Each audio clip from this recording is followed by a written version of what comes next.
ini. Sebaliknya komunikasi boleh berlaku secara sinkronus, secara serentak atau segerak, tetapi murid-murid ataupun murid dan guru itu tidak berada dalam satu ruang fizikal yang sama. Contoh macam melalui Google Meet, melalui Zoom, even melalui Skype, kan? Okey, melalui apa lagi?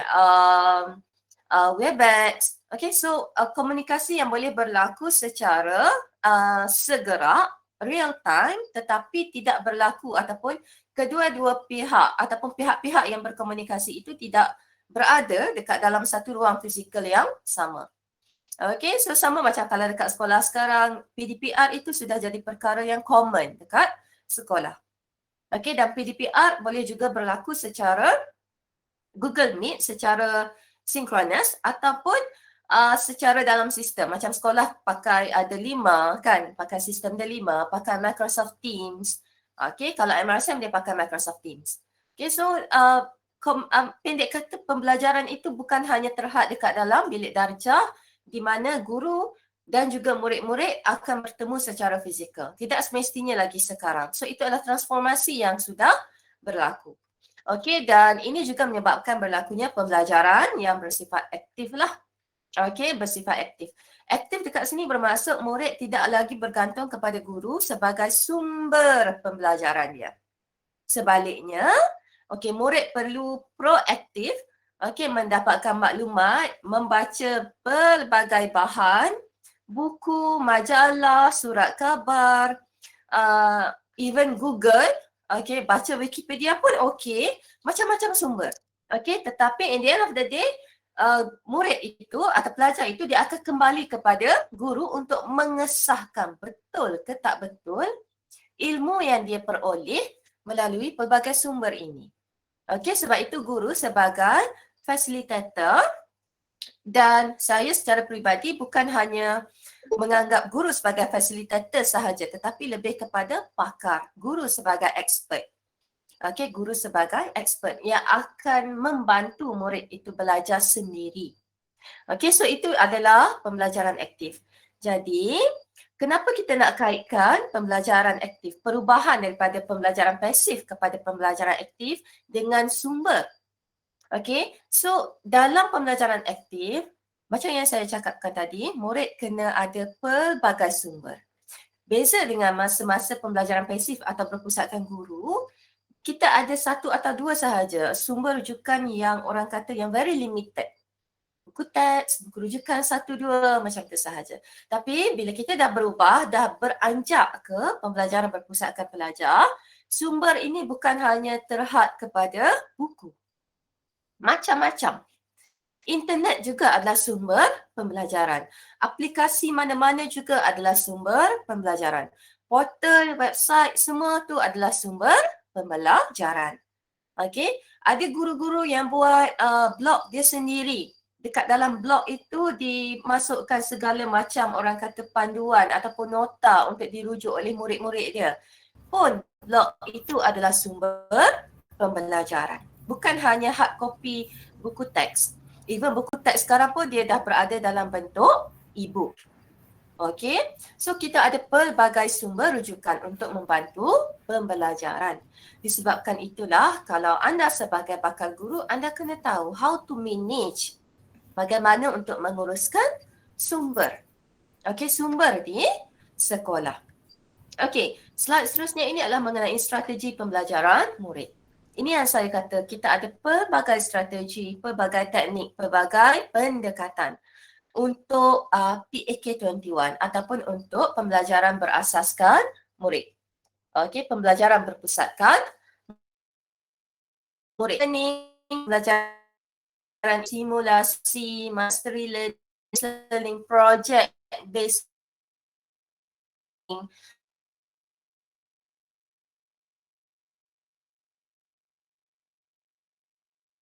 yang anda akan belajar dengan lebih mendalam bila anda masuk semester 5 dan 6.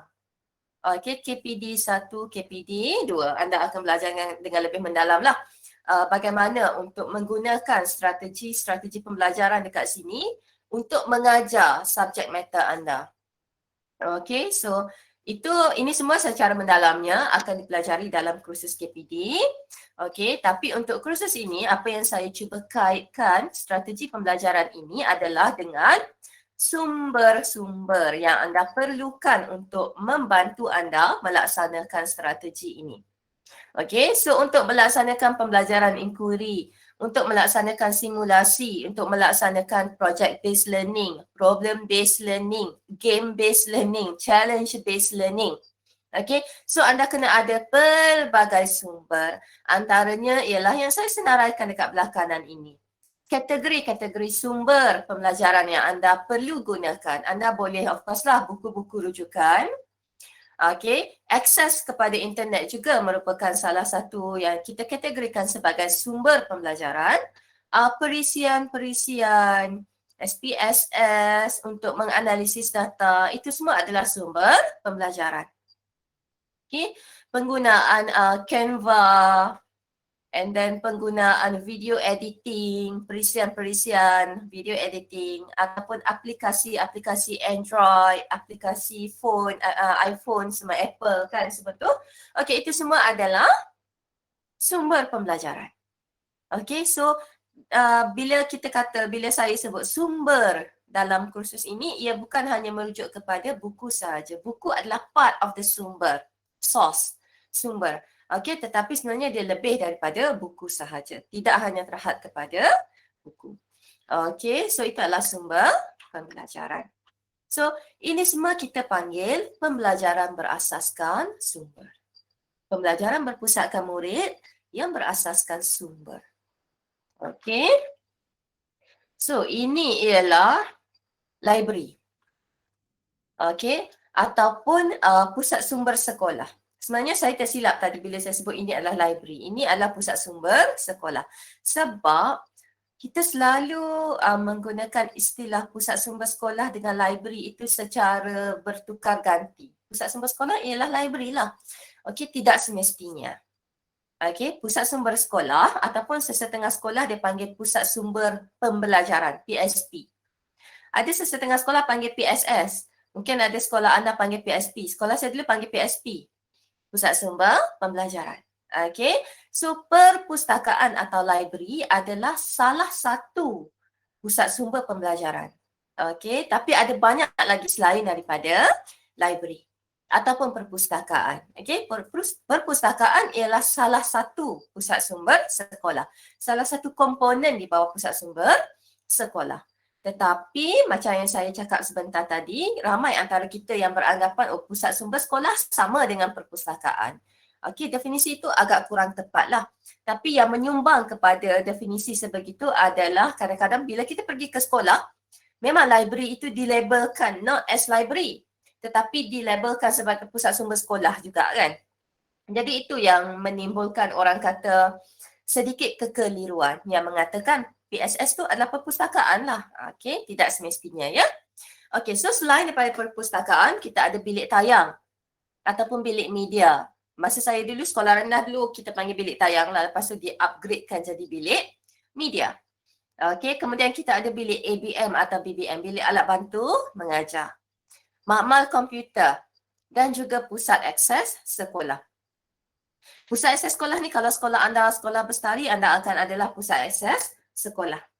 Okey, pusat akses sekolah ni dia adalah orang kata actually cyber cafe. Okey, pusat akses sekolah ni ialah cyber cafe yang ada dekat sekolah. Okey, di mana kalau nak print ke apa, dia macam cyber cafe tapi dia berada dalam sekolah. Dia pusat akses sekolah ni kebanyakannya ada di sekolah-sekolah bestari lah. Okey, bukan semua sekolah ada. Okey, so ini semua adalah pusat sumber sekolah. Okey, and then ada orang-orangnya kan dekat sini. Ini bermaksud, okey, perpustakaan ada cikgu dia yang jaga. Bilik tayang ada cikgu dia yang jaga. Bilik ABM ada cikgu dia sendiri yang jaga. Makmal komputer pun ada cikgu dia yang jaga dan pusat akses sekolah pun ada cikgu dia sendiri yang jaga.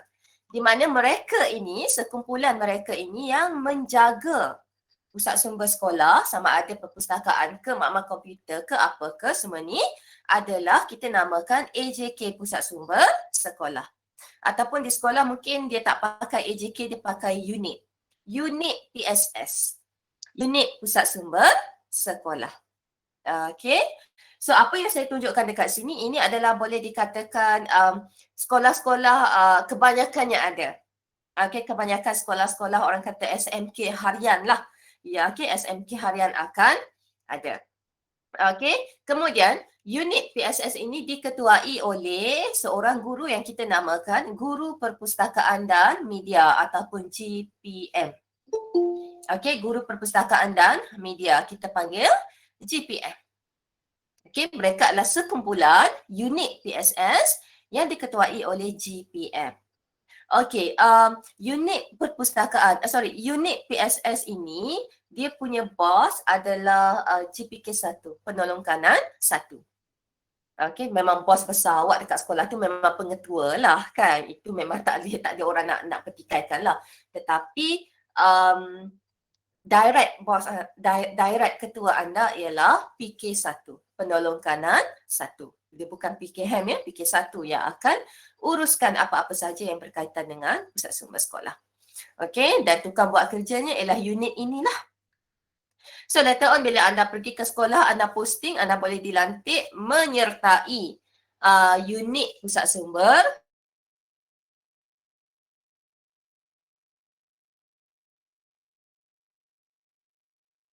Saja jangan risau sebab dilantik sebagai GP.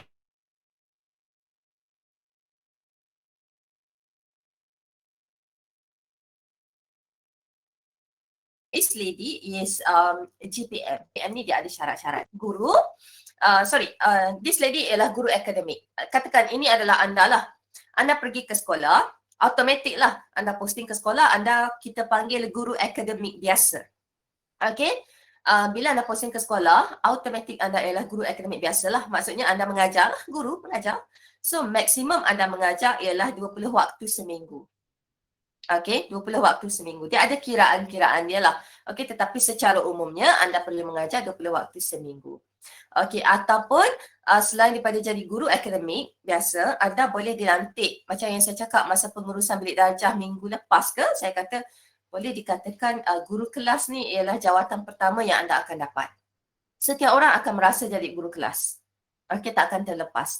Okey, so bila anda dilantik sebagai guru kelas, itu adalah orang kata latihan pertama anda untuk menguruskan.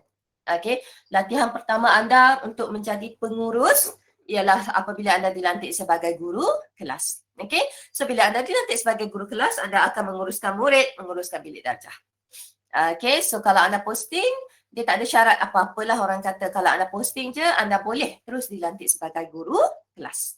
Okey, walau bagaimanapun, selepas katakanlah anda berkhidmat selama beberapa tahun, anda sudah sah jawatan, naik pangkat sikit. Okey, pakai spek sikit, color rambut sikit jadi brown, okey, terus jadi, kita panggil jadi GPM. Okey, cikgu ni dia dah naik pangkat jadi GPM. Dia masih lagi adalah guru akademik tetapi waktu mengajar dia dah kurang. Okey, waktu mengajar dia dah 6 hingga 8 waktu sahaja seminggu. Pendek kata dalam maksimum kelas anda pegang 2 kelas sahaja. Okey, kalau anda seminggu kalau anda adalah GPM, anda cuma mengajar 6 hingga 8 waktu seminggu, 2 kelas lah maksimum anda pegang. Kalau yang 20 waktu seminggu ni anda boleh mengajar sampai 4 kelas. Okey, tetapi ada syarat je lah. Telah 3 tahun berkhidmat dan telah sah jawatan. Sebab tu saya kata kalau anda mula-mula posting ke sekolah, jangan risau, anda tak akan dilantik sebagai GPM ni. Anda tak akan dilantik sebagai GPM, tetapi anda boleh dilantik ni, yang kecil-kecil dekat bawah ni. AJK dia anda boleh dilantik. Tapi ketua dia anda tak boleh dilantik lagi lah selagi anda tidak selagi anda tidak sah jawatan. Okey. So ini ialah sama macam rajah yang tadilah yang saya tunjukkan, GPM, dekat bawah dia ada AJK-nya lah. Okey. Kemudian selain daripada cikgu-cikgu yang akan membantu anda, okey, guru-guru yang lain sebagai AJK, of course lah, saya yakin anda sebilangan daripada anda semua pun pernah jadi pengawas PSS. Kemudian ada sesetengah sekolah dia ada radio dia sendiri ataupun dia ada siar raya dia sendiri kan. So boleh ada guru siar raya ataupun guru radio Dan ada sesetengah sekolah, terutama sekali sekolah-sekolah SBP, sekolah berasrama penuh ataupun sekolah premier, sekolah grade A, sekolah yang besar. Sekarang ini ada penolong pegawai ataupun pembantu PSS. Maksudnya dia bukan cikgu. Dia juga bukan pelajar. Tapi dia memang jawatan dia adalah pembantu pusat sumber sekolah. Lantikan dia boleh jadi tetap, boleh jadi kontrak. Tapi dalam keadaan ekonomi sekarang ni, selalunya dia masih lagi lah. So pembantu PSS ni dia akan membantu anda lah sebagai guru perpustakaan. Dia akan membantu anda hal-hal pengurusan lah, filing dan sebagainya. Jadinya, mana-mana sekolah yang ada pembantu PSS ni kira macam beruntung lah, nasib baik lah dia. Sebab dia ada pembantu dia. Kalau kita nak panggil macam kerani lah, dia ada kerani yang akan menguruskan file-file tu, yang akan membantu dia lah. Tapi bukan semua ya sekolah bernasib baik sebegitu. Masih ada banyak lagi sekolah di mana hal-hal pengurusan pusat sumber tu memang under JPM. Awaklah orangnya yang kena buat file, awaklah orangnya yang kena uruskan pembelian buku, pembelian bahan, printer, komputer, semua-semua tu.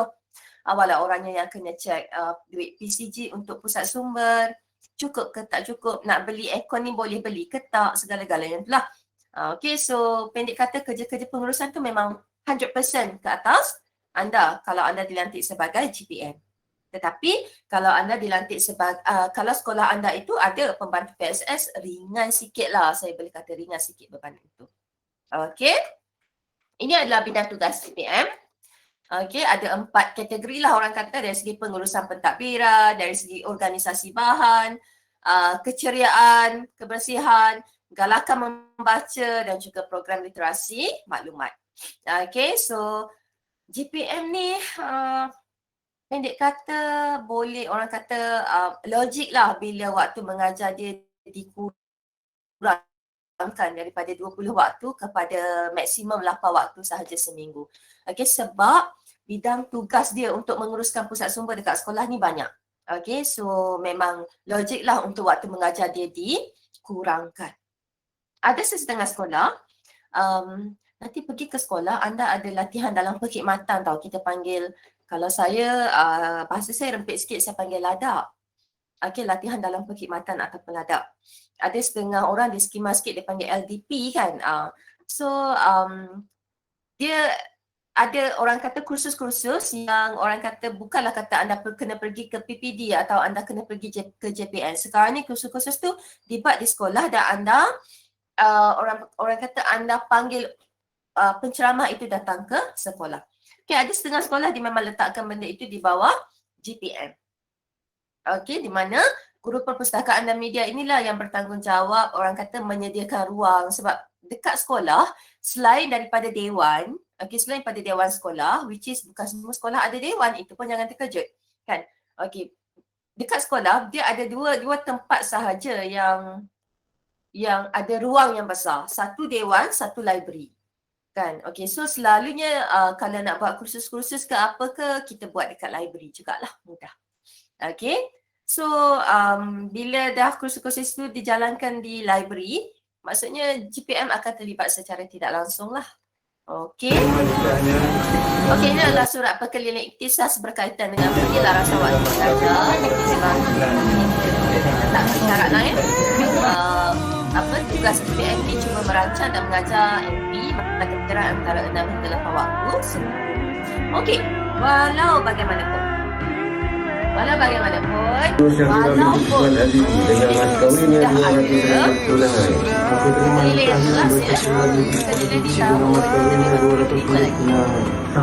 keliling tahun 2005 lagi, telah jelas arahan daripada KPM mengatakan GPM ni hanya guru perpustakaan dan media ini hanya perlu mengajar 6 hingga 8 waktu seminggu. Walau bagaimanapun jangan terkejut, ada juga sekolah yang tidak menghiraukan arahan ini. Ada juga sekolah yang tidak menghiraukan arahan ini.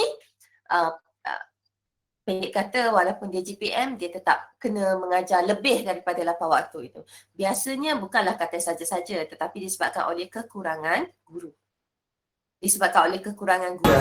Jadi walaupun cikgu tu adalah cikgu perpustakaan, guru perpustakaan dan media GPM ataupun guru penyelaras pusat sumber, okey, dia bergantung kepada pengetua juga. Kalau atas pertimbangan pengetua, dia kata tak cukup cikgu ni nak mengajar dekat subjek sekian-sekian dekat sekolah dia ni. Jadinya dia boleh tak ikut pun arahan ini. Itu benda biasa berlaku dekat sekolah. Okey.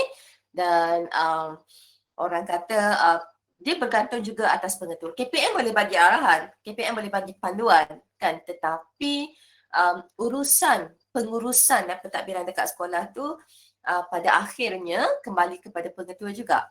Kalau pengetua rasa arahan KPM itu relevan untuk dilaksanakan, dan dia boleh ikut. Tapi kalau atas pertimbangan pengetua, dia rasa macam tak sesuai ataupun belum munasabah dilaksanakan sekolah, dan atas pertimbangan pengetua jugalah. Okay? Jangan bersorak awal-awal kalau saya dapat GPM ni, saya tak perlu mengajar banyak sangat. Okay? Tak semestinya juga. Okay? Ini adalah contoh aktiviti anjuran PSS. Ini antara, of course lah, saya rasa anda biasalah nilam tu aktiviti wajib sekolah kan. So anda akan tahulah. Okay, so anda akan tahulah nilam itu apa. And then kita ada dia maksudnya drop everything and read. Okay, pameran mengikut bidang, kuis mengikut mata pelajaran. Kalau pameran ni kan pendek kata kalau mana-mana sambutan lah dekat sekolah kan, macam sambutan kemerdekaan ke, sambutan hari pahlawan ke, apa ke, pendek kata setiap kali unit misi itu memang kita letakkan di bawah tanggungjawab unit pusat sumber. Kalau raya hiasan kita dapat turun bawah pusat sumber juga. Okay, and then kita ada kuis mengikut mata pelajaran. Ada sekolah dulu dia buat explorers. Okay, dia buat explorers. Explorers maksudnya ada giliran murid-murid ikut kelas lah, dia akan masuk dekat dalam library. Okay, dia akan masuk dekat dalam library dan mencari maklumat-maklumat, mencari jawapan kepada kuis explorers yang orang kata yang diberikan oleh guru. Okay, kemudian ada camp membaca and then laman web PSS, pertandingan menulis Jawi lah, menulis tulisan Cina lah, semua pertandingan khat, itu semua adalah anjuran PSS. Pendek kata memang sibuk lah. Siapa yang terlibat dengan unit pusat sumber sekolah ni memang sibuk, dan banyak lagi belah kanan ataupun saya dah tulis sebanyak lagi. Okay, so ini adalah file dekat sekolah yang berkaitan dengan pengurusan PSS yang kena ada. Jadinya kalau anda sekarang ini jenis yang buat kerja tunggal langgang, memang sakit sikit lah kalau dilantik sebagai GPM. Sebab untuk menyediakan file-file ini, anda perlu jadi seorang yang sangat organize. Okay, kena organize lah. Kemudian ini adalah contoh perpustakaan. Ini adalah perpustakaan. Okey, dan ini adalah gambar yang agak terbaru lah, sebab kalau kita tengok ada anak panah dekat bawah ni, ada anak panah ni menunjukkan pergerakan. Ini maksudnya ini musim PKP dah ni. Okey, so ini adalah perpustakaan. Okey, ni pun masih lagi perpustakaan. Sempit sikit perpustakaan dia ni, saya rasa padat sangat. Okey, ini adalah bilik tayang atau bilik media. Okey, ini bilik tayang ataupun bilik media. Seterusnya ini adalah ICT, ruang ICT di pusat sumber lah. Okey, ini bukan makmal ICT ya, ini dekat library, tapi dia ada dekat hujung library tu dia letak ruang ICT. Satu baris sahaja komputer dekat sini. Okey, kemudian ini juga adalah orang kata hiasan-hiasan dekat, orang kata lukisan mural dan sebagainya, and then dekat tangga. Pendek kata kerja unit PSS ni bukan hanya dekat dalam perpustakaan ataupun dekat dalam makmal komputer ataupun dekat dalam bilik media, itu tidak. Okay, dekat luar pun sebenarnya menjadi anything. Apa-apa sahaja yang melibatkan pembelajaran secara tidak langsung kepada murid-murid, dia berada di bawah tanggungjawab GPM. Okay, guru perpustakaan dan media. Di bawah tanggungjawab unit lah, unit PSS, unit pusat sumber sekolah. Contohnya dekat sini, dia cat dia punya tangga kan. Reda itu bila kau tak lagi bertanya kenapa. Okey. Fikirlah hal-hal yang hebat dan engkau akan jadi orang yang hebat. Ya. Okey, so ini semua adalah contoh kerja unit PSS lah juga. Okey. Terata ilmu pun sama. Ni buku-buku ni semua ni juga adalah tugas PSS juga, unit pusat sumber sekolah. Dekat setiap gazebo ataupun teratak ini kita letakkan buku-buku kan. Okey, so ini semua adalah tugas unit pusat sumber sekolah. Pengawas pusat sumber sekolah, dia pagi dia akan pergi letak buku ni. Bila petang dah habis waktu, dah habis waktu persekolahan, dia akan kutip balik buku ni, dia akan masukkan balik dekat dalam library. Okey, so inilah teratak ilmu. Okey, maksudnya di luar, macam saya cakap tadi, di luar daripada library ataupun pusat sumber pun masih lagi menjadi tanggungjawab unit pusat sumber sekolah. Satu lagi gambar yang saya tidak letakkan dekat sini ialah contoh kita ada pokok. Dekat sekolah awak dulu ada tak dekat pokok tu kita labelkan nama pokok tu? Dekat sekolah saya dulu ada. Rajin betul dia pergi label. Pokok-pokok kan? Ada doktor pakai nama sains. Taman sains semua, taman tema sains. Kadang-kadang benda tu bukan dalam ruang lingkup sains pun. Memang pokok-pokok dekat seluruh sekolah tu. Dia pergi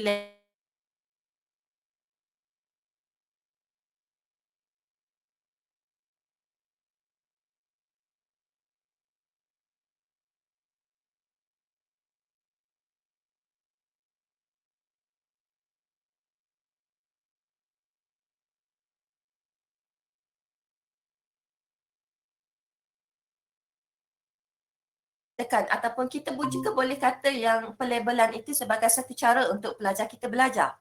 Dia lalu, dia pergi melepak sambil makan chewing gum tepi pokok bunga raya kan. Dan dia tengok, oh pokok bunga raya ni namanya Hibiscus rosa sinensis. So dia dah berlaku pembelajaran dekat situ. Jadinya itu juga dianggap sebagai sumber. Okay, so bila sumber pembelajaran, maka diletakkan di bawah tanggungjawab unit pusat sumber sekolah.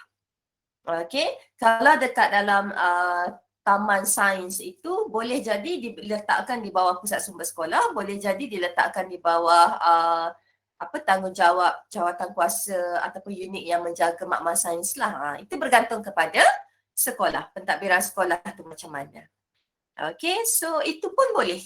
Yang saya kata bukan hanya pengurusan itu bukan hanya berlaku dalam ruang lingkup bilik itu sahaja, tetapi keseluruhan di mana berlakunya pembelajaran, di mana adanya apa yang kita panggil sebagai sumber pembelajaran, dekat situ adalah tanggungjawab unit pusat sumber sekolah. Okey. Kemudian ini macam biasalah. Sekarang ni dah bulan 12. Dah nak masuk bulan 12 kan. Cikgu-cikgu library, cikgu pusat sumber dekat sekolah tengah sibuk sekarang. Nak tutup akaun. Okey, pengemasan sumber pada awal ataupun akhir tahun. Mereka sedang sibuk tengok buku lah. Kalau dekat library tu kita tengok mana-mana buku yang rosak. Okey, adakah buku itu perlu dilupuskan ataupun buku itu perlu dibaiki. Okey, kalau dah rosak sangat ataupun kalau dah buku itu terlalu lama perlu dilupuskan. And then kalau macam sekadar terkoyak sikit, kita perlu baiki. Pendek kata kena baik pulih buku tu. Okay, so bulan 11, bulan 12, tengah-tengah sibuk lah kerja-kerja yang macam ini.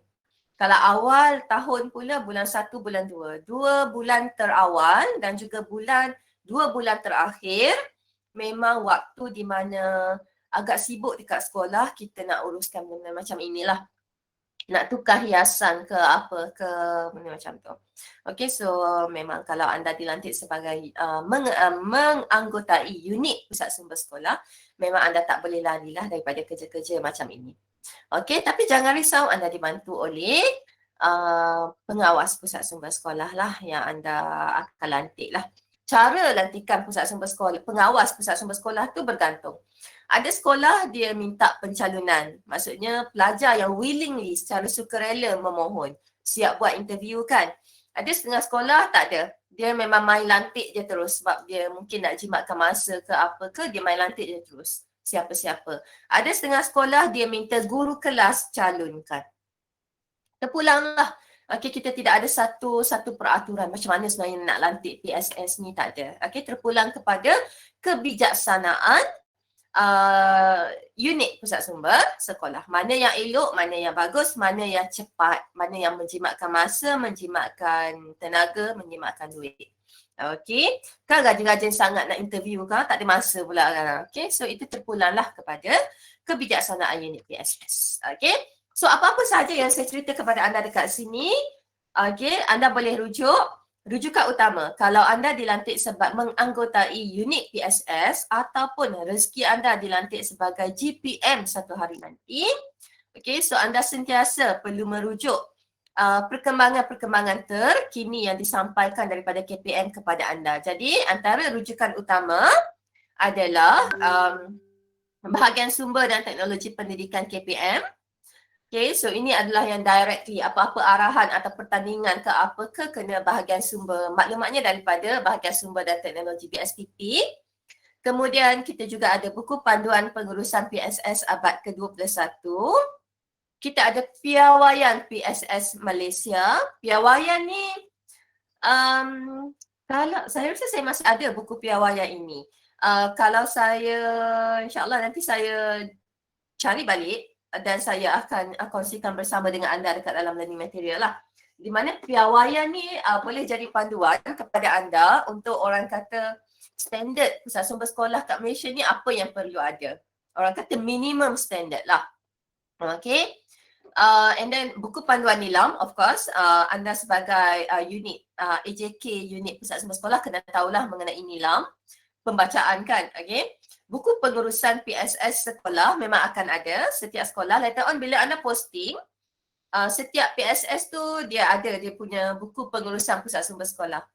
Anda posting, lepas tu selepas 3 tahun anda dilantik sebagai GPM, jangan risau. Dia buku tu dia memang diturunkan dari satu GPM kepada GPM yang seterusnya. Dia bukan kata anda kena buat start from scratch, tidak. Okay. Dalam buku pengurusan pusat sumber sekolah ni kita ada lah panduan pembelian buku dan sebagainya. Semua tu ada dekat dalam buku pengurusan PSS sekolah tu, jangan risau. Okay, and then of course lah ada perkeliling-perkeliling yang berkaitan dari segi penyelarasan waktu mengajar, pelupusan buku. Bukan semua buku boleh dilupuskan, dan kalau buku-buku agama, okay, buku-buku agama, mungkin tafsir Al-Quran, ataupun even buku-buku rujukan agama Islam yang dekat dalam tu ada ayat-ayat Al-Quran dan juga hadis. Pelupusan dia tak sama macam kita lupuskan buku-buku rujukan biasa ya. Dia ada cara dia lah nak lupuskan. Ada vendornya. Okay, so kalau masa saya dulu dia belum lagi orang kata, masa saya dulu tu, masa saya belajar dulu biasa bakar-bakar buku ni kalau kita nak lupuskan dengan cara bakar. Okay, bakar maksudnya dekat sekolah tu dia akan ada satu lubang besar tempat kita bakar sampah, tempat kita bakar buku. Tapi sekarang ni dah tak banyak dah sekolah yang ada lubang besar tu, sebaliknya pelupusan buku ini telah dijalankan secara sistematik di mana kita ada vendor yang dilantik oleh PPD. Okay, so kalau anda ahli unit PSS dan anda rasa selepas buat orang kata cek yang akhir tahun tadi anda dapati ada banyak buku-buku ataupun bahan ataupun sumber pembelajaran yang anda perlu lupuskan, so anda kena maklumkan kepada PPD supaya PPD akan mengarahkan vendor pelupusan itu untuk datang ke sekolah dan ambil buku tu. Okay, itu dimaksudkan dengan pelupusan. Ada sesetengah sekolah sekarang ni, dia berlaku, orang kata dia tukar buku. Maksud saya dia tak lupuskan. Buku tu elok lagi tahan untuk sekolah dia, so dia remkan buku kepada sekolah yang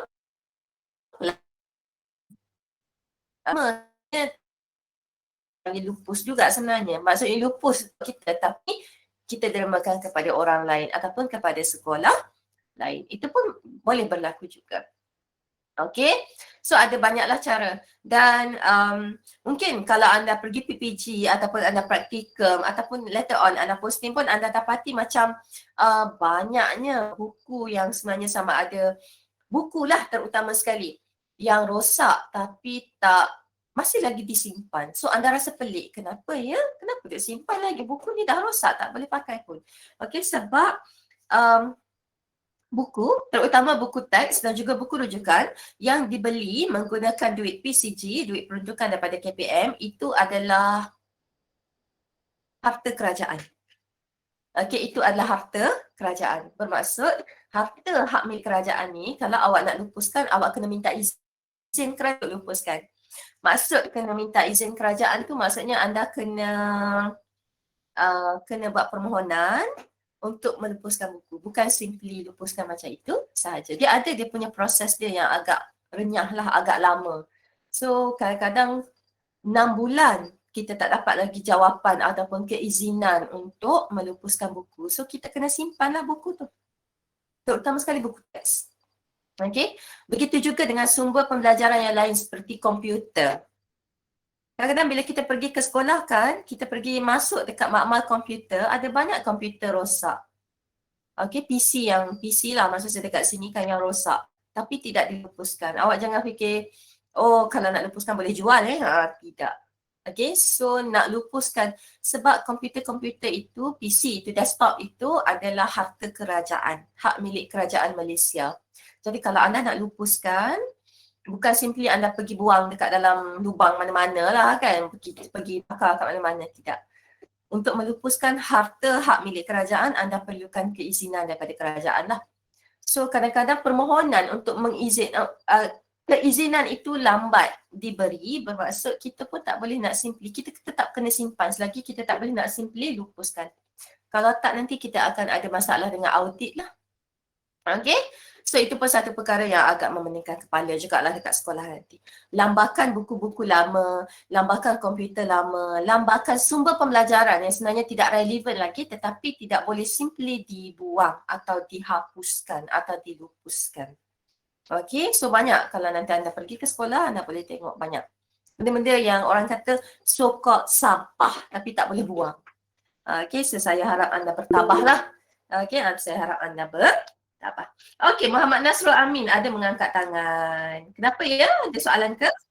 Ya, silakan. Ya, sama. Okay, sama. Dia macam ni, meja dengan kerusi dekat sekolah, kita bercakap pasal keuangan sekolah lah sikit. Okay, apa-apa sahaja yang ada dekat sekolah tu, kalau ikut soalan Muhammad Nasrul ni macam meja kerusi kan. Okay, anda perasan tak meja dengan kerusi anda itu, dia ada cop hak milik kerajaan Malaysia. Kalau ia dibeli menggunakan duit PCG, duit peruntukan yang memang daripada KPM diberikan kepada sekolah, okay, ataupun perabot itu, okay, ataupun perabot itu dibeli, kerusi meja itu dihantar ke sekolah oleh kontraktor yang dapat itulah pembekalan kan, kontraktor pembekal perabot sekolah itu, okay, dihantar ke sekolah, maksudnya itu adalah duit PCG. KPM yang belikan untuk sekolah tu, itu tak boleh sewenang-wenangnya lah yang saya kata tak boleh nak simply dilupuskan. Walau bagaimanapun, ada banyak sekolah yang membeli sendiri perabot itu menggunakan tabung sekolah. Tabung sekolah tu boleh jadi sumbangan wang awam, okay, boleh jadi tabung PIBG. Yang itu tak apa. Okay, so anda kena tahu siapa punya perabot tu. Okay, siapa punya perabot tu. Contoh kalau macam saya, katakanlah saya bagi derma, saya bagi sumbangan kepada SMK Proton City lah dekat sini. Saya bagi sumbangan apa? Saya bagi sumbangan 500 buah kerusi dan meja kepada SMK Proton City. Okay, maksudnya itu adalah sumbangan orang perseorangan. Okay, so kalau sumbangan orang perseorangan tak apa. Okay, dia tak ada masalah dari segi nak lupuskan itu. Tetapi kalau sekiranya perabot ataupun buku, apa-apa sahaja bahan ataupun alat yang ada dekat sekolah tu, asal usulnya daripada KPM, KPM yang belikan, itu yang kita kena jaga sikitlah part pelupusan. Okay, boleh ya Nasrul dan juga yang lain boleh faham ya? So aset sekolah ni awak kena jaga sebab takut nanti audit. Nanti sekolah dia ada bahagian audit dia, KPM, dia akan turun ke sekolah, dia akan cek ni kenapa ni. Hari tu dapat komputer 50 set desktop. Tapi bila dikira-kira orang audit datang tinggal 30, lagi 20 hilang ke mana? Dah lupuskan dah sebab rosak, tak boleh nak baiki dah. Siapa yang bagi izin kelepusan? Mana dia surat izin kelepusan? Dia akan tengok semua tu. Okay, so itu kena hati-hatilah dekat situ sikit. Okay, so itulah dia. Sedikit sebanyak lah, tak sedikit sebanyak juga, 49 minit jugalah kan saya bercerita mengenai pengurusan sumber dekat sekolah. Okay, ada lagi soalan? Sebelum saya serahkan kepada pembentangan kumpulan yang ketiga ni mengenai pengurusan sumber. Saya harap kumpulan pembentangan ini akan lebih daripada yang saya ceritakan.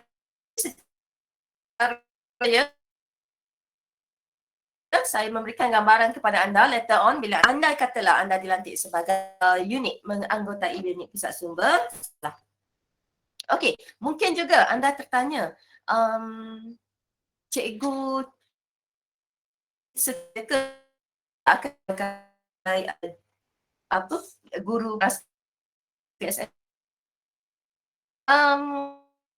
Okey, syarat-syarat untuk lantikan dia ada yang saya tunjukkan tadilah dalam perkeliling itu tadi.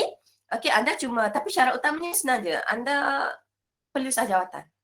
Okey, anda perlu sah jawatan dan anda perlu bersama 3 tahun. Pendek kata dia sebenarnya syarat itu serentak sebab dalam tempoh masa 3 tahun itu anda memang perlu sah jawatan. Pendek kata anda akan dilantik sebagai penyelaras pusat sumber sekolah atau penyelaras PSS itu bila anda sah jawatan. Okey, so bila anda sah jawatan, anda boleh dilantik dekat mana-mana jawatan pun sebenarnya dekat sekolah tu. Okey, so sementara anda tak sah jawatan lagi selama 3 tahun pertama anda mengajar kat sekolah tu, enjoy dulu lah ya waktu anda masih lagi bebas sikit lah. Okey, so bila anda sah jawatan anda akan dilantik sebagai GPM. Kita tidak ada certain kriteria, maksud saya walaupun mungkin saya rasa macam ramai ataupun kita biasa melihat kalau dekat sekolah cikgu yang mengajar BM ataupun BI, cikgu bahasa yang selalu pegang ataupun yang selalu dilantik sebagai GPM ini ataupun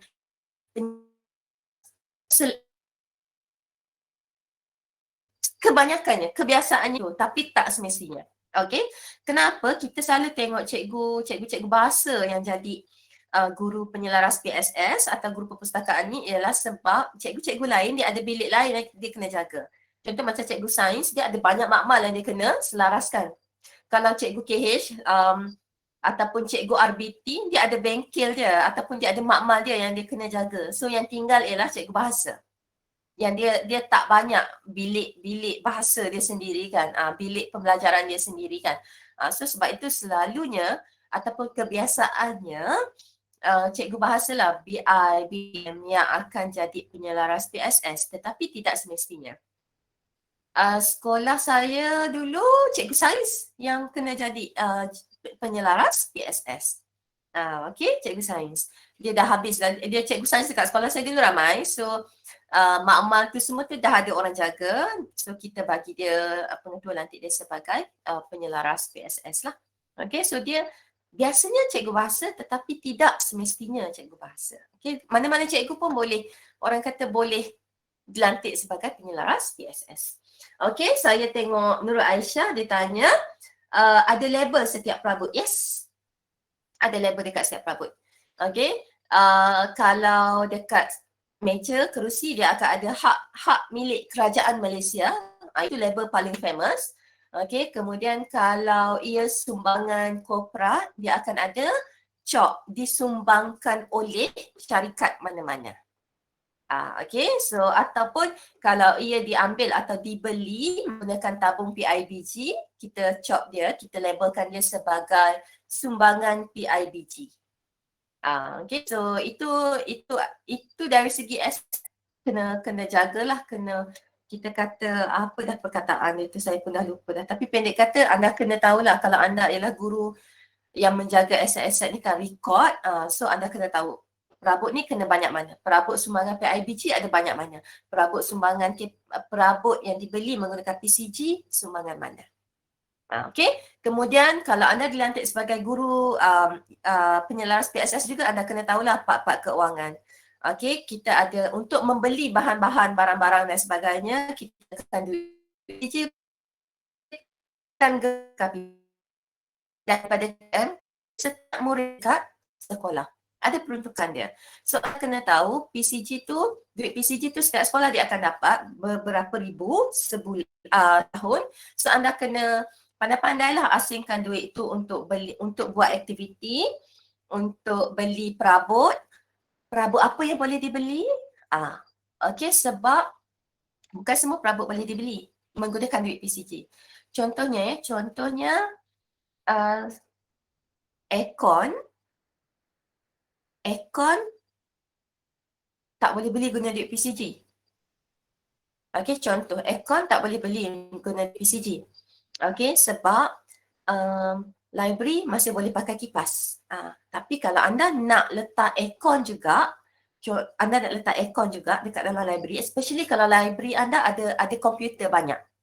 Kan? So, instead of kita pakai tingkap yang cermin aku, kita nak closekan dia betul-betul. Library kita tu sebab dalam tu ada banyak komputer kan. So kita nak closekan betul-betul. So kita rasa macam nak kena pasang aircon lah. So nak beli aircon macam mana? Kalau aircon tak boleh beli guna duit PCG, macam mana nak beli aircon? Itu anda kena rujuk chief clerk dekat sekolah. CC. Okay. Dekat sekolah ada CC. Kita singkatan dia CC lah, CC sekolah. Tapi CC tu stand for chief clerk, ketua kerana dekat sekolah. Macam mana nak beli? Okay, nak guna duit akaun mana? Ataupun kalau nak beli guna duit PCG juga, macam mana nak twist? Nak tukar pembelian tu. Adalah cara dia kan. Itu semua chief clerk tahulah tu. Okay, tapi pendek kata, anda sebagai guru GPM, anda kena tahu mana yang boleh dibeli, mana yang tak boleh dibeli. Jangan main taram je semua benda nak kena. Mentang-mentang lah ada duit kan, awal tahun dapat duit PCG untuk pusat sumber, anda pun main taram semua benda nak beli. Itu kena hati-hati. Okay, dan kemudian kita juga ada pertandingan pusat sumber sekolah. Kan, pertandingan pusat sumber sekolah, kita ada macam-macam lah pertandingan. So, kalau anda pergi ke sekolah yang aktif ataupun yang pernah menang pertandingan tu, biasanya bulan 7 ataupun bulan 8, hakim ataupun juri dia akan datang ke sekolah lah kalau anda menyertai pertandingan tu. Okay, ni okey ke, pusat sumber dia macam mana, bilik tayang dia macam mana, makmal komputer dia macam mana, lengkap tak lengkap, ceria tak ceria. Boleh dipertandingkan ke peringkat nasional ke, sebab pertandingan macam itu pun anda boleh dapat duit juga. Okey. Menyertai pertandingan-pertandingan yang berhadiahkan duit adalah salah satu sumber pendapatan sekolah.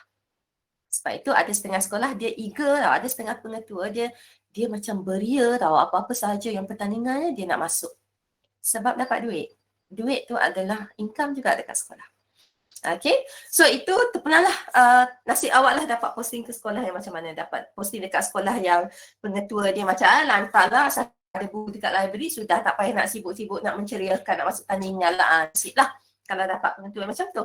Kalau dapat pengetua yang macam, oh kita kena masuk ni, ada pertandingan ni, ada pertandingan tu, ada pertandingan keceriaan, ada pertandingan macam-macam lah pertandingan yang berkait dengan pusat sumber kan. Cikgu kena masuk. Penat sikit lah kerja awak dekat sekolah. Itu orang kata nasib awak lah dapat posting ke sekolah yang macam mana. Okey. Panjang sangatlah saya membebel ni. So, tanpa melengahkan masa, saya serahkan kepada kumpulan yang ketiga lah untuk membentang. Kita dengar pula apa kumpulan yang ketiga nak tambahkan daripada apa yang saya cakapkan tadi. Boleh ke? Boleh. Okey, dipersilakan Mutahirah. Mutahirah Jaafar. Okey, dipersilakan saya serahkan sesi ini kepada kumpulan yang ketiga. Mari kita dengar sama-sama. Bismillahirrahmanirrahim. Assalamualaikum warahmatullahi wabarakatuh. Saya Turaika Ismail.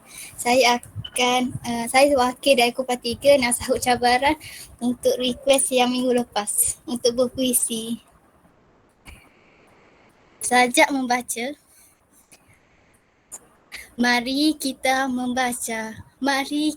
membaca kerana itu suruhan Nabi kita, kerana itu suruhan agama kita, termaktub dalam Al-Quran dalam surah Al-Alaq yang menyeru kita bacalah Mari kita membaca, kerana dengan membaca bertambah ilmu di dada, menerangi hidup kita, kerana ilmu itu cahaya, kerana ilmu menjaga kita. Mari kita membaca, biar kita menjadi orang berguna, tahu yang betul dan tak termakna, agar tak tersasar dari jalan orang mulia. Mari kita membaca, biar kita jadi bangsa berjaya, tersohor seantero dunia, agar kita tak diinjak dihina. Mari kita membaca, bukan hanya untuk lulus periksa, tapi amalan dan budaya, biar menjadi bangsa berakhlak mulia, lagi bijaksana, berakal budi, perkasa minda. Mari kita membaca untuk mengenal diri kita, untuk mengenal hakikat Maha Pencipta, biar kita jadi hamba Allah yang bertakwa, diredai yang Maha Esa. Sekian, terima kasih. Baik, terima kasih saya ucapkan kepada Zuraikah ahli kumpulan saya. Alhamdulillah, kami di kumpulan 3 sahut cabaran anda semua yang request untuk adakan sama ada pantun ataupun puisi. Jadi terimalah yang tadi tu, dan Alhamdulillah kira kita dah hayati bersama-sama kan. Baiklah, seterusnya saya Okey, dan kumpulan sebelum tu Mutahira, maaf mencela ya. Saya suka kumpulan ni sebab yang pertama dia sahut cabaran, dan tema yang dia cakap pun yang disampaikan pun macam membacakan sesuai lah dengan topik pembentangan awak hari ini. Okey, so kalau kumpulan ketiga dah buat macam ni, minggu depan kumpulan yang keempat lah kita dengar dia nak buat apa pula Okey. So nak marah kumpulan yang kedua yang minggu lepas, yang dia yang munculkan idea ini. Okey, so minggu depan kita dengar macam mana pula kumpulan yang keempat. So kumpulan yang keempat ready lah, sebab masa anda untuk bersedia pun lebih panjang daripada yang lain, sebab kita dah cancelkan kelas pada hari Khamis. Okey, so saya serahkan kembali kepada kumpulan yang ketiga. Baik, terima kasih. Okey, untuk kumpulan 3 kami adakan recording untuk presentation disebabkan ada masalah kekangan, takut time waktu kami cakap live ni ada yang problem internet. Jadi saya presentkan sekarang ya.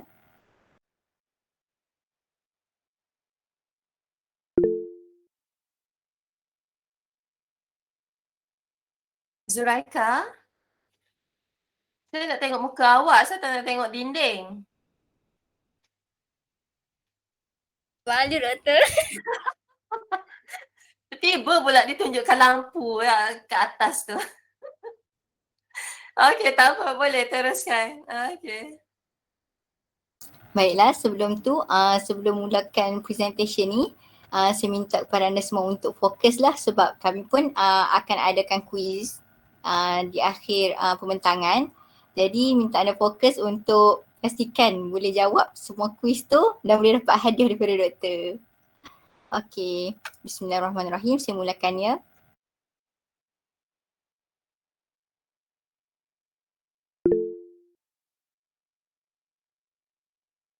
Assalamualaikum warahmatullahi wabarakatuh dan selamat pagi diucapkan kepada Dr. Izazul serta rakan-rakan sekalian. Saya Nur Aisyah binti Kamrul Zaman mewakili kumpulan 3 akan membentangkan tentang tajuk kajian kami iaitu pengurusan sumber. Berikut adalah senarai ahli kumpulan 3 yang terdiri daripada 8 orang. Saya persilakan rakan saya untuk memberikan sedikit tentang pengenalan. Saya Farah Amalin binti Ahmad Faisal dan saya akan present tentang pengenalan pengurusan sumber. Apakah maksud pengurusan sumber? Pengurusan sumber melibatkan perancangan, penyusunan, pengarahan dan pengawalan bagi menjamin bekalan sumber yang berterusan melalui usaha pemeliharaan dan pemeliharaan. Pengurusan sumber adalah penting untuk memastikan pengurusan sumber organisasi berjalan lancar dan menghasilkan individu yang berkualiti dan produktif. Antara contoh pengurusan sumber adalah perpustakaan, makmal komputer, makmal sains, bilik pandang dengar atau lebih dikenali sebagai bilik APD dan bilik bahan bantu mengajar. Kemudian, pusat sumber. Pusat sumber merupakan sebuah tempat yang menyediakan kemudahan serta koleksi bahan pengajaran dan pembelajaran yang diurus secara sistematik. Ia menyediakan maklumat, perkhidmatan dan keperluan bagi memperkukuhkan pengajaran pembelajaran serta kemahiran maklumat sepanjang hayat selaras dengan maklumat falsafah pendidikan kebangsaan. Antara contoh koleksi pusat sumber adalah bahan bercetak seperti bahan fiksyen ataupun bahan bukan fiksyen, buku rujukan seperti kamus, buku teks, majalah dan surat khabar. Selain itu, komputer, projektor LCD dan televisyen. Baiklah, berdasarkan daripada soalan-soalan yang telah diajukan kepada kumpulan kami di ruangan Google Drive, berikut merupakan objektif kajian daripada kumpulan kami. Yang pertama, mengenal pasti peranan pusat sumber dalam pengurusan sumber. Yang kedua, mengenal pasti manfaat yang boleh diambil daripada pengurusan pusat sumber yang baik. Yang ketiga, mengetahui langkah yang boleh diambil bagi menguruskan sumber sekolah dengan baik. Dan yang terakhir, yang keempat, mengetahui inisiatif sekolah dalam membekalkan sumber pembelajaran kepada pelajar pada waktu pandemik COVID-19. Sejahtera semua, saya Glenn Gilbert dan saya akan meneruskan pembentangan mengenai metodologi kajian kami. Untuk metodologi, kami melakukan dua kaedah utama untuk mendapatkan maklumat mengenai tajuk ini, iaitu temu bual dengan rujukan perpustakaan. Bagi temu bual, semua ahli kumpulan kami telah melaksanakan perbualan bersama dengan responden bagi mendapatkan maklumat yang dikehendaki. Bagi rujukan perpustakaan pula, kami telah membuat pelbagai rujukan dari pelbagai sumber lain seperti buku, rujukan internet, jurnal, dan artikel yang mana kami gunakan untuk mendapatkan maklumat tambahan yang berkaitan bagi memenuhi objektif kajian. Okay, Assalamualaikum dan selamat sejahtera. Nama saya Arman bin Stefanus. Seterusnya saya akan membentangkan metodologi yaitu pemilihan responden. Okay, untuk responden kami telah memilih seorang guru pusat sumber di sebuah sekolah yaitu Sekolah Menengah Kebangsaan Tengku Mahmud II yang berada di Terengganu. Okay, latar belakang responden yang kami pilih adalah beliau merupakan seorang cikgu yaitu Cikgu Rohana binti Mat Isa, dan beliau telah berkhidmat sebagai seorang guru selama 20 tahun. Tempoh pengkhidmatan beliau sebagai guru pusat sumber ialah selama 3 tahun. Okay. Temu bual yang kami jalankan ialah bertujuan untuk memenuhi kehendak jawapan yang bertepatan dengan objektif kajian yang berkaitan dengan pengurusan sumber di sekolah. Seterusnya berikut adalah contoh soalan temu bual yang kami gunakan semasa menemu bual responden. Antaranya ialah, boleh tak cikgu ceritakan serumah sedikit mengenai pengurusan sumber sekolah secara umum? Okay. Soalan seterusnya adalah berkaitan dengan siapakah ahli jawatan kuasa induk dalam pusat sumber sekolah serta apakah tugas-tugas dan peranan mereka dalam pusat sumber sekolah. Soalan ketiga yang kami gunakan adalah, apakah kepentingan pusat sumber sekolah kepada pelajar dan guru? Soalan yang keempat, adakah koleksi bahan yang disediakan lengkap dan sejajar dengan perkembangan pendidikan terkini? Dan contoh soalan terakhir yang kami gunakan adalah, bagaimanakah manfaat dari penggunaan sumber mempengaruhi tahap kefahaman dan kemahiran seorang pelajar dalam proses pembelajaran, dan adakah yang membantu? Dan ada beberapa lagi soalan yang kami telah gunakan dalam sesi temu bual kami. Sekian daripada saya, sekian, terima kasih. Okay, saya Nur Armani binti Mat Aziz. Seterusnya saya akan menerangkan pada bahagian dapatan kajian. Dapatan kajian kami ini dibina berdasarkan objektif kajian. Ia juga merupakan hasil daripada temu bual kami bersama dengan seorang guru pengurusan sumber. Okey, dapatan kajian saya yang pertama adalah mengenal pasti peranan pusat sumber dalam pengurusan sumber. Pertama, pusat sumber berperanan sebagai sumber pembelajaran di sekolah. Seperti yang kita tahu, setiap sekolah mempunyai pusat sumber mereka sendiri. Yang kedua, menyediakan pusat sumber berperanan sebagai medium penyediaan bahan-bahan sumber yang berkualiti dan terkini kepada murid seperti buku teks, buku latihan, buku rujukan, novel, komputer atau bahan-bahan mawjud yang lain seperti glue. Yang ketiga, bahan-bahan hiasan yang terdapat di dalam pusat sumber sekolah juga merupakan sumber sekolah selagi mana ia mendatangkan ilmu. Contohnya seperti sudut manuk, iaitu sudut yang terdapat, iaitu ruang pameran yang terdapat di beberapa sudut di dalam pusat sumber. Yang keempat, pusat sumber berperanan sebagai medium penyediaan bahan bantu mengajar BBM kepada guru seperti alat-alat digital dan LCD sekiranya guru tersebut memerlukan. Dan yang terakhir, bahan-bahan di pusat sumber juga dapat dijadikan sebagai sumber rujukan kepada guru dan murid di sekolah. Oleh itu, guru dan murid di sekolah boleh mendapatkan manfaat daripada sumber yang sama. Sebabkan pusat sumber sekolah menyediakan pelbagai kemudahan dan bahan sumber, oleh itu terdapat ahli jawatankuasa di bawah pengurusan sumber. Yang pertama adalah Guru Perpustakaan dan Media, GPM. GPM ditugaskan, GPM ini merupakan ketua kepada ahli jawatankuasa yang lain. Ia ditugaskan untuk menyelia bilik-bilik khas di bawah pengurusan sumber seperti bilik perpustakaan, bilik makmal komputer, bilik pandang dengar dan bilik bahan bantu mengajar BBM. Selain itu, merancang, melaksana dan menyelaras program pembangunan staf dan program latihan dalaman berhubung dengan pusat sumber sekolah. Yang kedua adalah guru perpustakaan. Guru perpustakaan ini ditugaskan untuk menentukan dasar pentadbiran, pembelian dan pengurusan perpustakaan. Selain itu, melatih dan menyelia kerani atau pengawas pusat sumber. Guru perpustakaan juga menjamin, mereka ditugaskan untuk menjamin perjalanan perpustakaan dengan baik, selain merancang aktiviti perpustakaan dan merancang anggaran belanjawan perpustakaan. Maksudnya mereka yang menyimpan rekod perbelanjaan bahan-bahan yang diperlukan untuk perpustakaan. Dan yang ketiga adalah guru nilam. Guru kepada program Nadi Ilmu Amalan Membaca.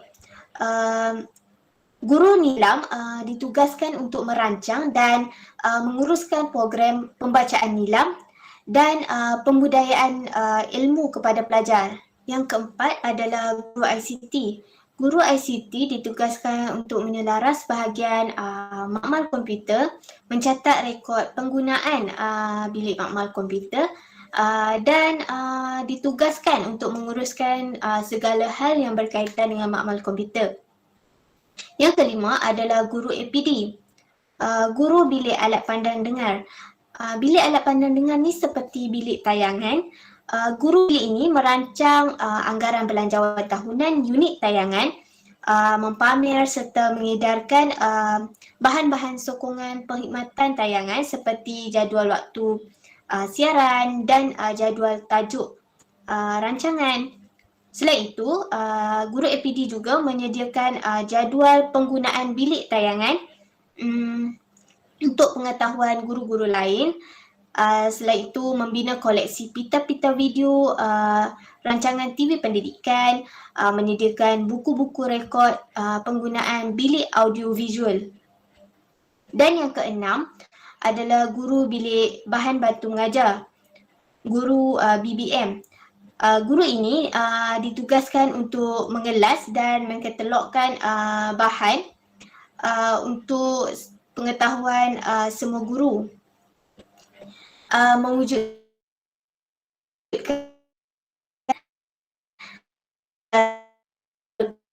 melapor barang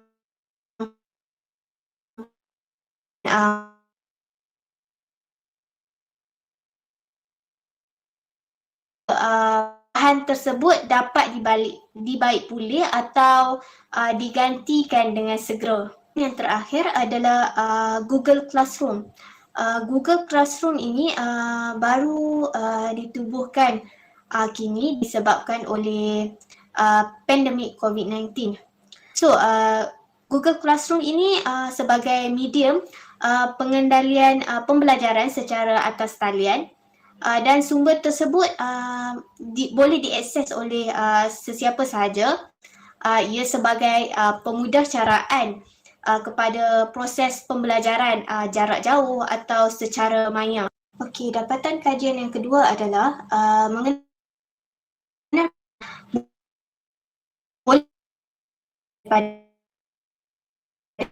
pertama, bahan sumber dapat dijaga dengan baik dan tersusun.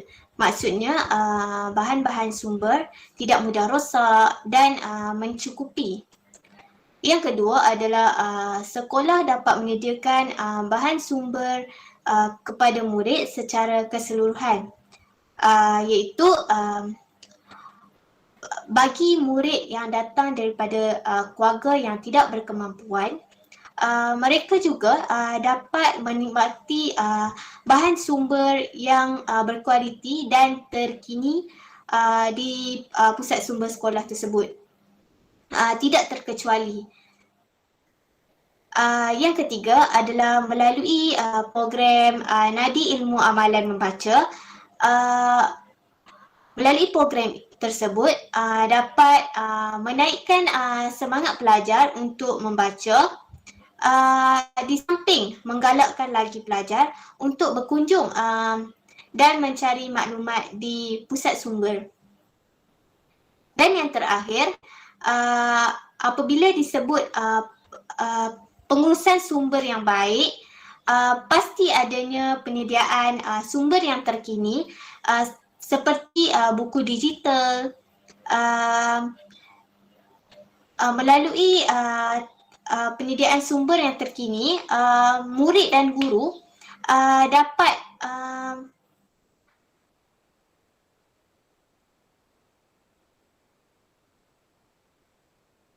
mempelajari digital yang terdapat di beberapa buah sekolah. Bismillahirrahmanirrahim. Assalamualaikum warahmatullahi wabarakatuh. Bismillah akan membentangkan dapat pihak sekolah telah sumber sekolah dengan baik. Yang pertama, pihak sekolah telah menggunakan peruntukan yang diberikan oleh kerajaan kepada pihak sekolah dengan sepenuhnya. Contohnya, membeli bahan yang betul memberi manfaat kepada para pelajar, keperluan semasa serta penambahbaikan infrastruktur sekolah seperti kerusi, meja, rak buku dan sebagainya. Yang kedua, pihak sekolah juga telah membahagikan peruntukan itu secara sama rata berdasarkan keperluan masing-masing.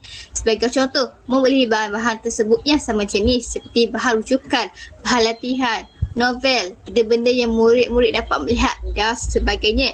Yang ketiga, pihak sekolah juga mengurus bahan-bahan ilmiah itu dengan sebaik-baiknya agar masih boleh diguna pakai. Sebagai contoh, menjaga buku-buku yang terdapat di perpustakaan supaya tiada masalah dalam pemulangan buku-buku tersebut. Yang keempat adalah guru-guru pusat buku teks berkolaborasi dengan guru-guru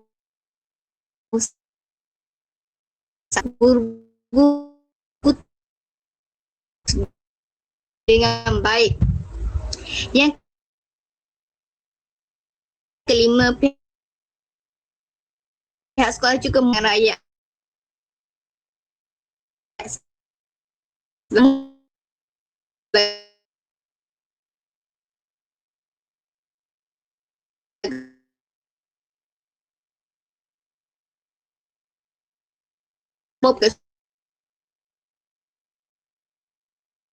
untuk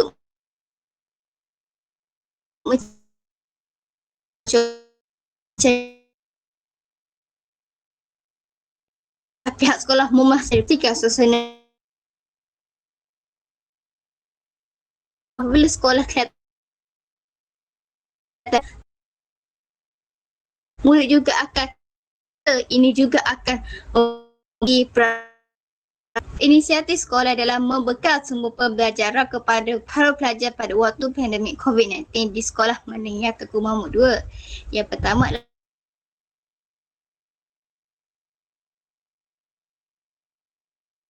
contohnya, modul ini sekolah juga telah menyediakan bahan berbentuk digital kepada para pelajar tingkatan 1, 2 dan guru. Contohnya melalui media sosial seperti WhatsApp, Telegram dan Google Classroom. Yang ketiga pula, pihak sekolah juga menggalakkan murid-murid menggunakan aplikasi di laman web seperti rak digital ataupun perpustakaan digital. Sistem perpustakaan digital ini adalah aplikasi teknologi maklumat sebagai cara menyimpan, mendapatkan dan menyebarkan maklumat saintifik dalam format digital. Secara mudah boleh dianalogikan sebagai tempat menyimpan koleksi perpustakaan yang telah pun ada dalam bentuk digital. Contohnya, pinjaman buku secara atas talian juga boleh didapatkan di sana dan memudahkan murid-murid mencari rujukan. Akhir sekali, pihak sekolah juga menggalakkan guru-guru dan murid-murid menggunakan Google Scholar. Google Scholar ini menyediakan cara mudah untuk mencari kesusahan ilmiah secara meluas. Dari satu tempat, kita boleh mencari menotasi pelbagai disiplin sumber seperti artikel, tesis, buku, abstrak dan pendapat mahkamah serta ia juga daripada penerbit akademik itu persatuan, profesional, repositori dalam talian, universiti dan tapak web lain.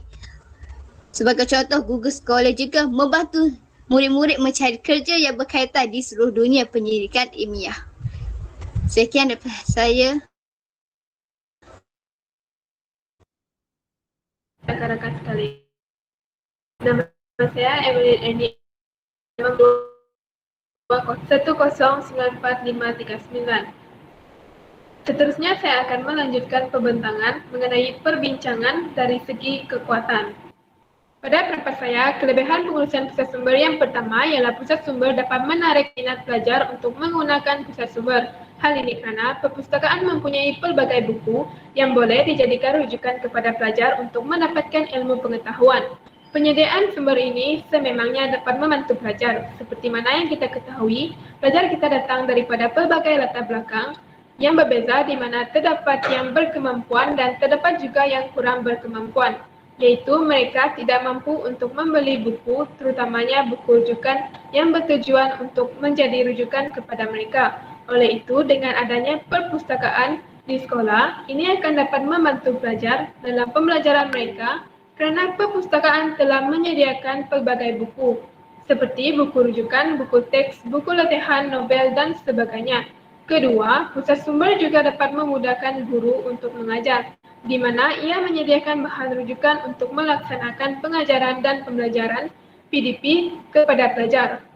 Ketiga, pengurusan pusat sumber di sekolah ini cekap, buktinya mereka mengambil beberapa langkah untuk memastikan pelajar mereka mendapatkan sumber pembelajaran sewaktu pandemik COVID-19 berlaku, iaitu mereka akan menyediakan modul kepada pelajar tingkatan 5, manakala bagi pelajar tingkatan 1 hingga tingkatan 4 akan diberi sumber berbentuk digital dengan melalui aplikasi WhatsApp, Google Classroom, Telegram dan sebagainya.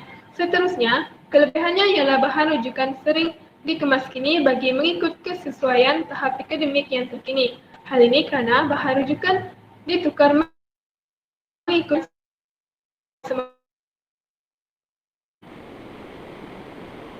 dari sumber yang pertama ialah sumber bahan. Hal ini disebabkan berlakunya pandemik COVID-19 yang menyebabkan pengurusan sumber di sekolah terjejas, terutamanya dari segi pembelian bahan.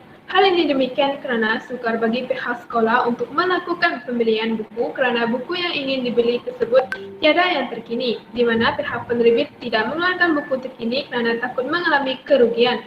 Lagipun, buku yang terkini hanya keluaran daripada syarikat besar sahaja seperti Sasbadi Holding Berhad, Pelangi Publishing Group dan Ilmu Bakti. Sekiranya ingin membeli buku, seharusnya melakukan tempahan terlebih dahulu. Kelemahan yang kedua ialah kekangan masa yang dihadapi oleh guru penyelaras perpustakaan. Seperti mana yang kita ketahui, guru mempunyai pelbagai tugasan dan tanggungjawab yang menyebabkan jadual guru menjadi padat, malah tidak mempunyai masa untuk mengurus perpustakaan. Kelemahan yang ketiga ialah guru tidak mahir dalam mengurus perpustakaan, di mana guru tiada pengalaman disebabkan tiada pendedahan atau kursus dalam mengenali bahagian perpustakaan, contohnya menyusun bahan mengikut abjad dan mengikut bidang bahan untuk memudahkan pencarian bahan. Terusnya, dari segi ancaman, terdapat pelajar yang meminjam buku dengan tidak memulangkan semula, malah ada juga buku di perpustakaan telah dicuri. Ini menyebabkan buku di perpustakaan semakin berkurangan. Bukan itu saja, disebabkan berlakunya pandemi COVID-19, amatlah sukar bagi pelajar untuk memasuki sekolah untuk mendapatkan bahan rujukan di perpustakaan. Hal ini demikian untuk mengelakkan berlakunya penularan COVID-19 yang semakin berleluasa dan pihak sekolah telah mematuhi SOP yang telah diarahkan oleh kerajaan. Akhir sekali, dari segi peluang, cadangan yang boleh mengatasi ancaman pertama ialah untuk dengan ini akan perpustakaan dan dapat memantau pelajar yang meminjam buku di perpustakaan bagi mengelakkan kes kecurian dan buku yang dipinjam tidak dikembalikan semula oleh pelajar. Selain itu, pihak sekolah khususnya guru yang mengurus perpustakaan seharusnya menggunakan sebaik mungkin peruntukan yang telah diberikan oleh kerajaan untuk membeli bahan yang betul bagi memberi manfaat kepada pelajar. Sebagai contohnya, pihak perpustakaan seharusnya membahagikan duit dengan sama rata untuk membeli bahan dengan mengikut jenis sama ada dari segi bahan rujukan, buku latihan, novel, sudut almanak, majalah dan sebagainya. Di samping itu, pihak sekolah seharusnya menyediakan rak digital bagi memudahkan pelajar untuk mendapatkan bahan rujukan di atas talian sahaja, disebabkan oleh berlakunya pandemik COVID-19 yang menyukarkan pelajar untuk meminjam bahan rujukan bercetak di sekolah. Sekian saja daripada pembentangan saya. Assalamualaikum dan selamat pagi saya ucapkan kepada Dr. Izazul dan rakan-rakan sekalian. Saya Mutahira binti Jaafar akan membentangkan mengenai rumusan bagi pengurusan sumber.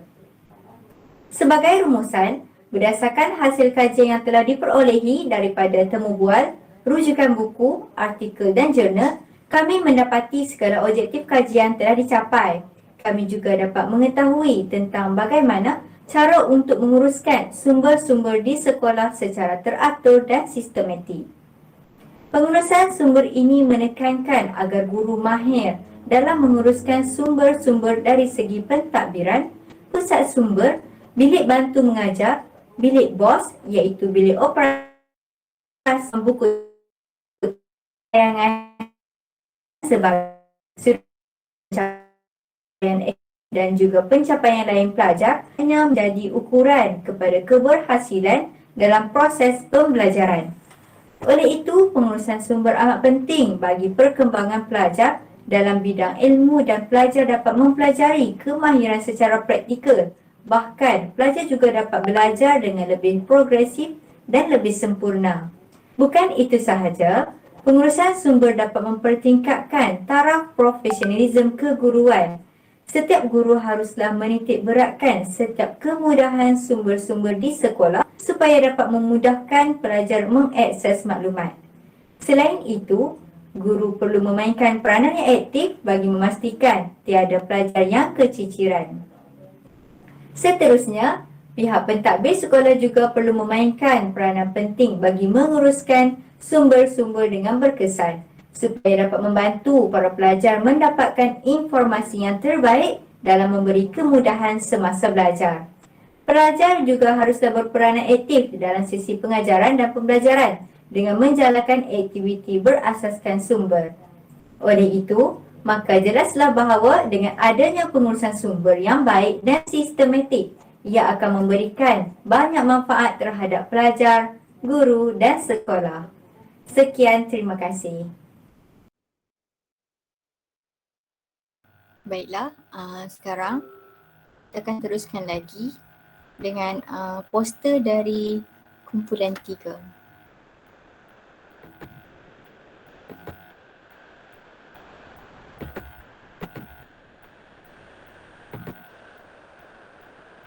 Okey, semua boleh nampak dengan jelas?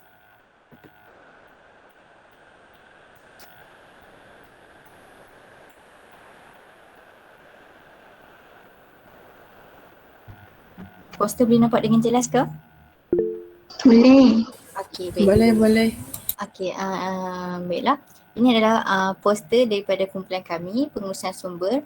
Jadi, jom kita tengok satu persatu apa yang terkandung dalam poster tersebut, poster ini. Okey, yang pertama, apa itu pengurusan sumber? Pengurusan sumber adalah aktiviti untuk mengurus sesuatu bahan yang digunakan dalam aktiviti PDP serta melibatkan cara mengurus dan tanggungjawab pengurus yang melaksanakan. Baiklah, apakah peranan pengurusan sumber? Yang pertama, menyediakan bahan bacaan yang berkualiti, dan yang kedua, dia akan memudah cara pelaksanaan proses pengajaran dan pembelajaran. Okey, apakah contoh untuk pengurusan sumber? Yang pertama kita lihat di situ gambar bilik APD, iaitu alat bantu dengar. Yang seterusnya bilik BBM, iaitu bilik bahan bantu mengajar. Yang ketiga adalah bilik makmal komputer, dan yang keempat adalah perpustakaan itu sendiri. Okey, seterusnya kita lihat kepada elemen penting dalam pengurusan sumber. Yang pertama adalah perancangan, yang kedua adalah kepimpinan, yang ketiga adalah pengawalan, dan yang keempat adalah pengorganisasian. Seterusnya kita lihat pula kepada apakah komponen pengurusan sumber sekolah. Okey, dalam gambar yang ada segitiga tu, yang pertama di tingkat atas sekali adalah penggunaan, dan seterusnya kepimpinan dan kewangan, dan antara komponen PSS juga adalah kemudahan fizikal, tenaga manusia dan koleksi bahan. Jadi apakah usaha untuk meningkatkan penggunaan pusat sumber? Yang pertama, kita boleh memperkasakan program nilam. Yang kedua, menganjurkan karnival pusat sumber di sekolah.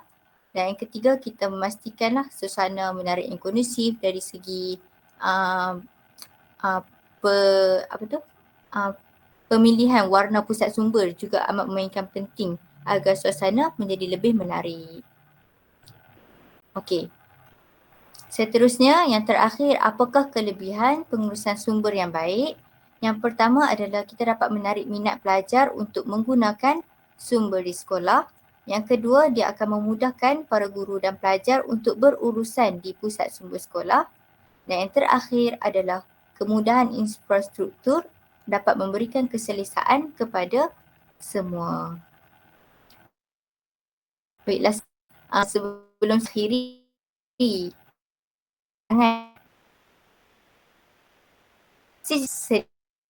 sedikit pantun. Baik. Bunga melur dalam jambangan, di tepi kolam menjadi hiasan. Ku cipta pantun buat renungan, semarak membaca empunya wawasan. Harum sungguh bunga kemboja, bunga karangan cantik tersebut. Janganlah membaca kulit sahaja, telitilah kandungan sehingga tamat. Mekar angsana pandang tak jemu, bunganya luruh ke dalam raga. Buku laksana lautan ilmu, dasarnya penuh mutiara berharga. Sekian, terima kasih. Assalamualaikum warahmatullahi wabarakatuh. Okey, baiklah. Terima kasih Mutahirah. Boleh dengarkan suara saya? Okey, kita teruskan dengan sesi Kahoot lah sebab masa pun tinggal beberapa minit lagi. Sekejap ya.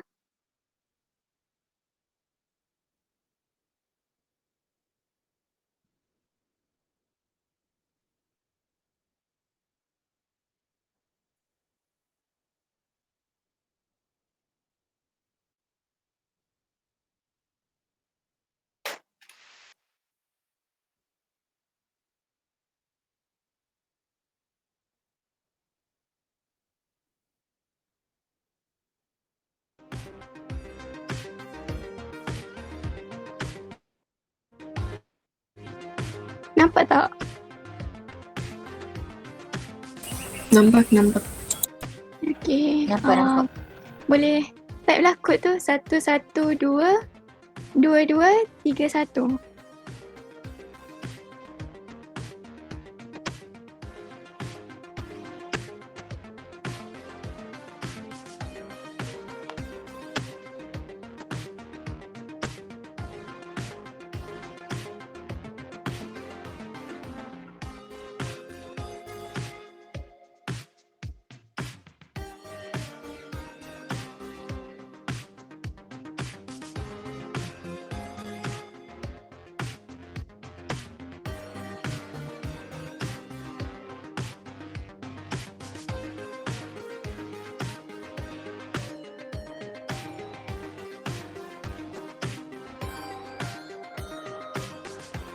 Cepat-cepat.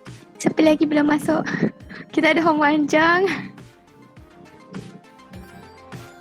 Hagi Marpinta pun ada. Saya nampak Doraemon disakiti tadi. Siapakah Doraemon yang disakiti itu tadi? Okay, so sementara lah beberapa minit yang kita berikan untuk anda masuk ataupun menyertai kahwin ini. Okey, wakil setiap kumpulan jangan lupa ya isikan, boleh rujuk ruangan chat. Saya ada letakkan form untuk anda berikan markah penilaian lah kepada pembentangan kumpulan yang ketiga ini.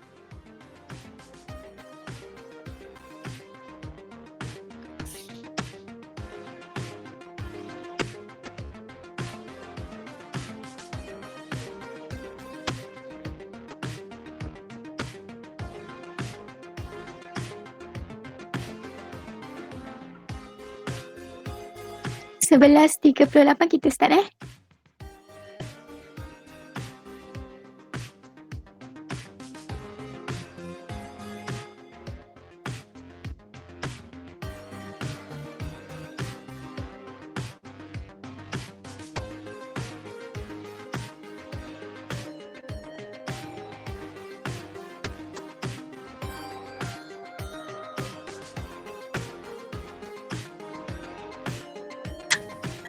Okey, siapa yang guna nickname Sayur Naik tu?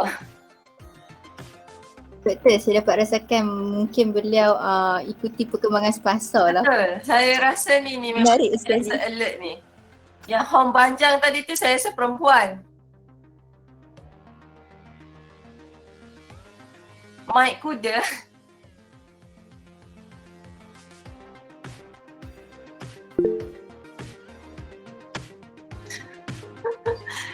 Baby kailan RM18. Bestnya makan baby kailan kan?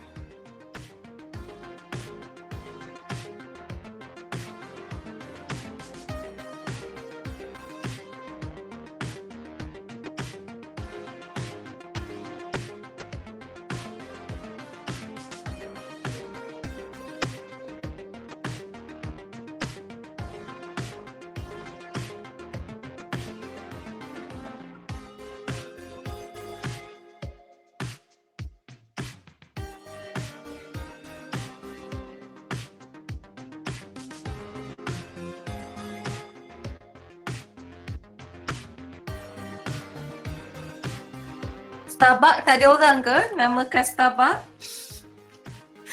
Dia 3 hari ni panas dekat Twitter isu Starbucks Boyfriend marah girlfriend sebab beli Starbucks mahal. Alah.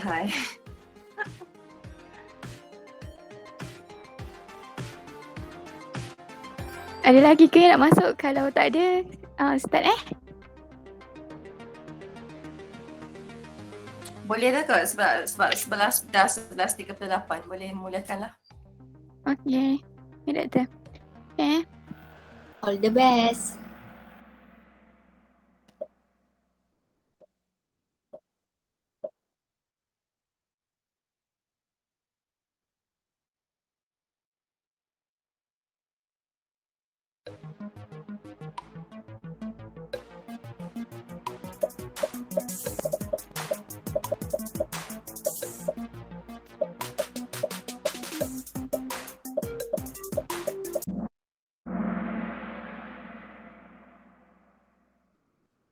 Baiklah, nasib baik tak ada siapa yang jawab lain.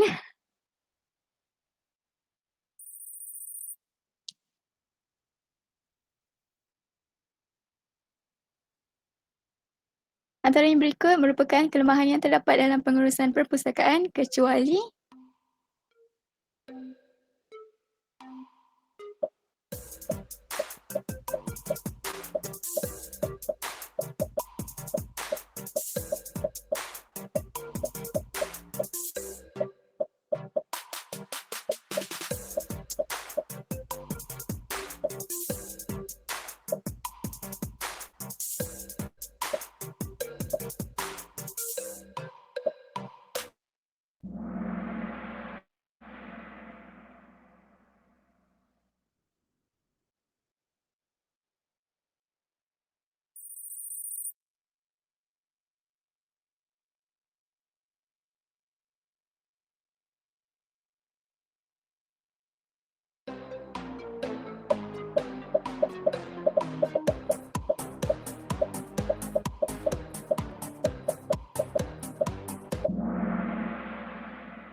okey, ada 5 orang yang tak fokus tadi.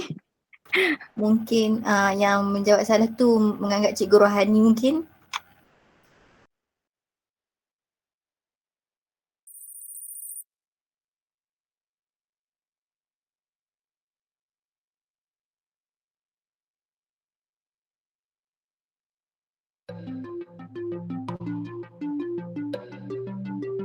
Baiklah, soalan yang seterusnya ni berdasarkan poster. Jadi yang tadi siapa yang fokus poster boleh.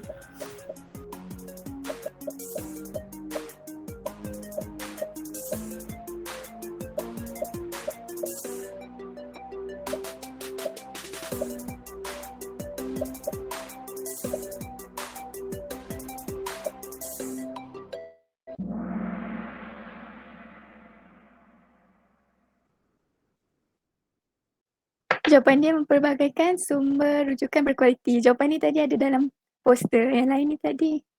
Yang ni macam tak ada dalam poster tadi.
Okey, yang manakah bukan elemen penting dalam pengurusan sumber? Jawapannya adalah pengubah suaian.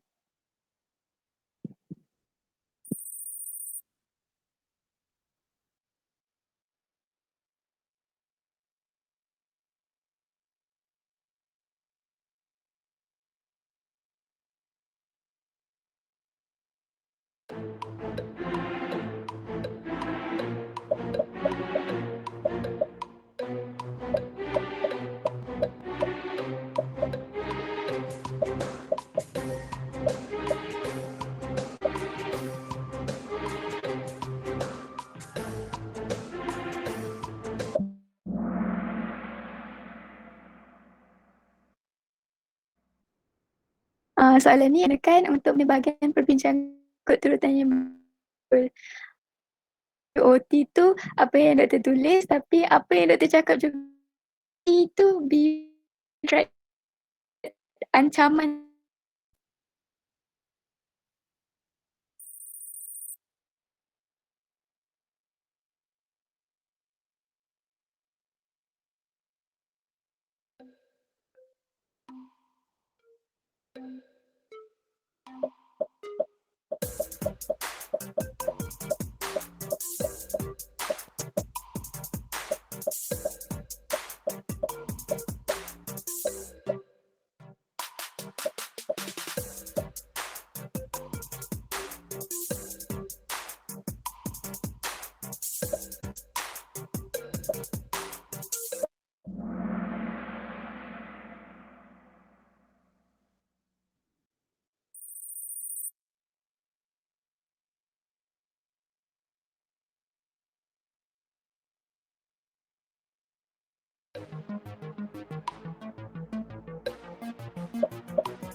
So jawapan dia temu bual.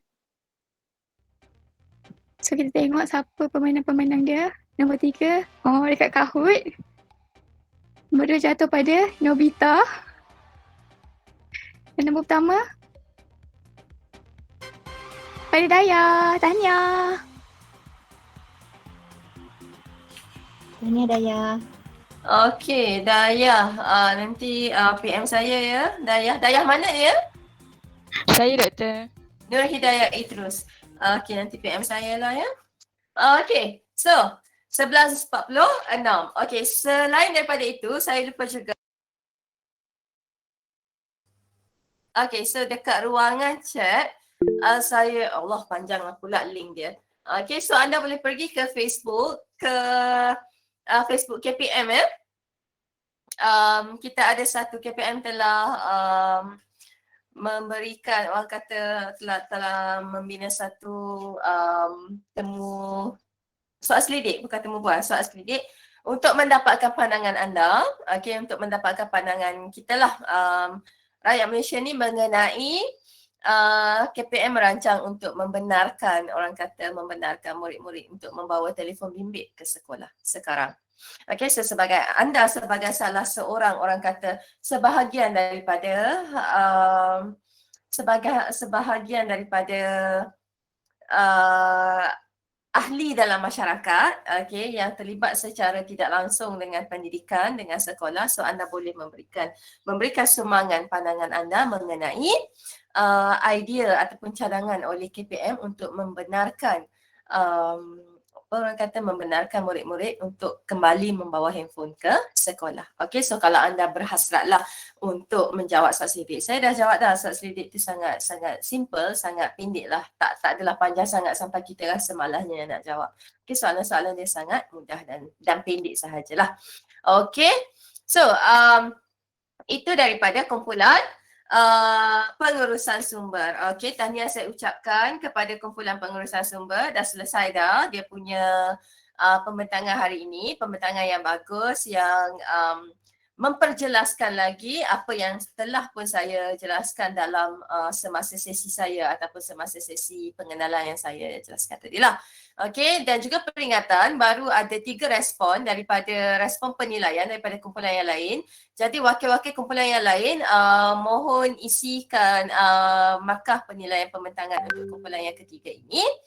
Okey, dan seterusnya dalam masa lebih kurang 10 minit lagi kita ada, saya buka kepada sesi Q&A lah, soalan-soalan yang mungkin anda nak tanyakan kepada kumpulan yang membentang pada hari ini berkaitan dengan tajuk pengurusan sumber. Okey, so ada yang nak bertanya sebarang soalan? Ada yang nak bertanya ke? Soalan-soalan berkaitan dengan pengurusan sumber, kekeliruan, confused, tak tahu dan nak tahu. Okey, saya buka kepada Q&A. Persilakan.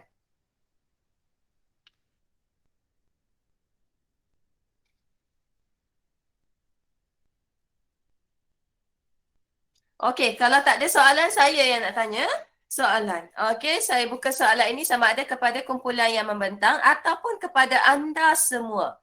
Saya buka kepada semua lah Okey. Tempoh buka pusat sumber sekolah. Pusat sumber sekolah perlu dibuka bila dia punya tempoh perlu dibuka. Pusat sumber ataupun kalau kita kecilkan skop perpustakaan sekolah. Bila waktu operasi dia sebenarnya dekat sekolah?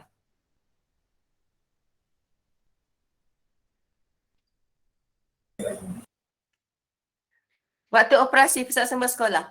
Dari pukul berapa ke pukul berapa? Doktor, saya tak jawab boleh?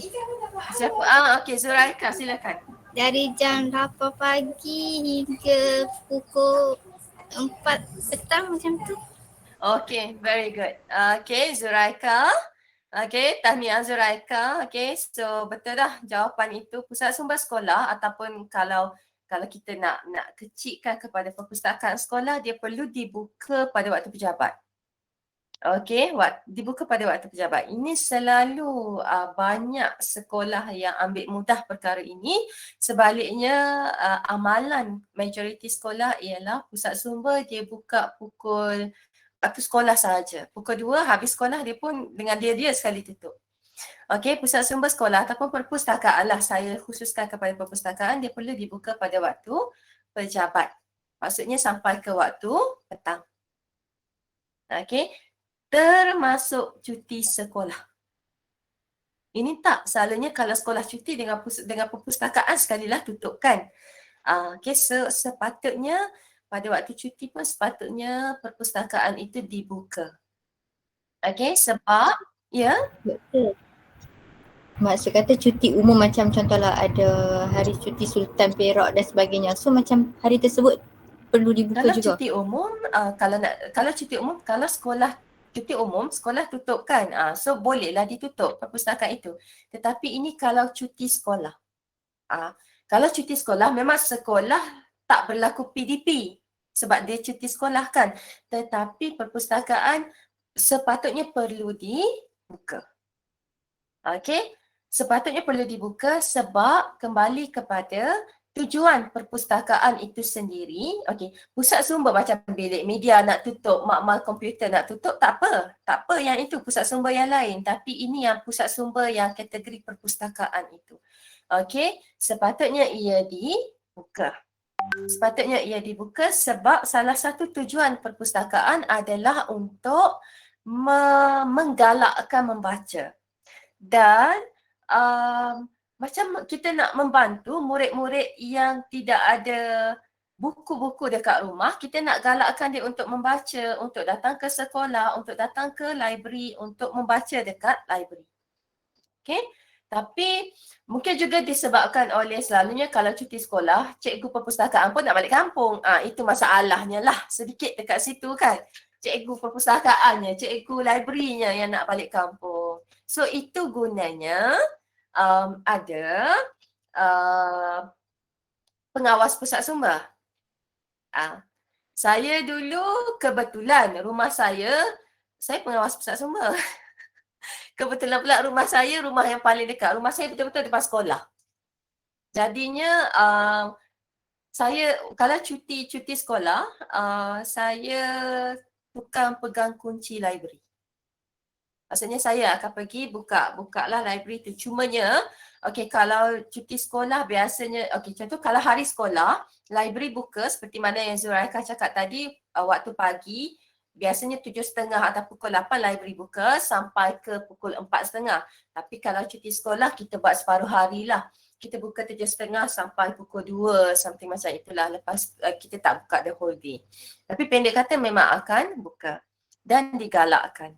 Digalakkan sebenarnya buka. Sebab satu benda yang awak kena ingat. Buku ni dia mahal tau. Buku ni komoditi mahal.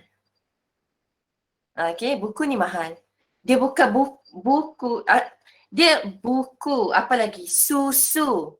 Itu semua adalah komoditi mahal. Barang yang mahal. Sebab itu benda-benda tu diberi percuma dekat sekolah. Kenapa program susu sekolah masih bertahan sampai sekarang? Sebab bukan semua keluarga mampu membeli susu untuk anak-anak. Sedangkan susu tu adalah satu keperluan untuk membesar dengan bagus, dengan baik. Sama juga dengan buku. Okay, so buku tu mahal. Satu buku awak sendiri pun ada pinjaman PTPTN, ada tajaan KPM, nak beli buku tu rasa macam kan. Okay, so buku tu mahal. So kita jangan take things for granted lah. Kalau kita okay, saya sendiri kalau ini cerita yang saya keep on ulang bila saya bercerita dengan pelajar-pelajar saya, terutama untuk topik pengurusan sumber. Masa saya kecil, saya pun bukan datang daripada keluarga senang ya. So sebagai budak kecil lah yang baru nak belajar membaca, dia budak ni kan, anak-anak kita ni kan, kalau dia baru mula membaca, baru pandai membaca, dia excited nak membaca tau. Jadi kalau macam saya dulu, saya ingat lagi masa saya kecil, my mom, mak saya selalu bawa saya dengan kakak saya, dengan abang saya, kami selalu pergi sebab rumah saya dekat dengan sekolah kan. So kita pergi ke sekolah, kan ingat tak tadi saya cerita, dekat sekolah dia ada lubang besar untuk kita bakar sampah. Dekat sekolah, banyak sekolah, terutama sekali sekolah saya dekat kampung. Kalau sekolah dekat bandar mungkin tak ada.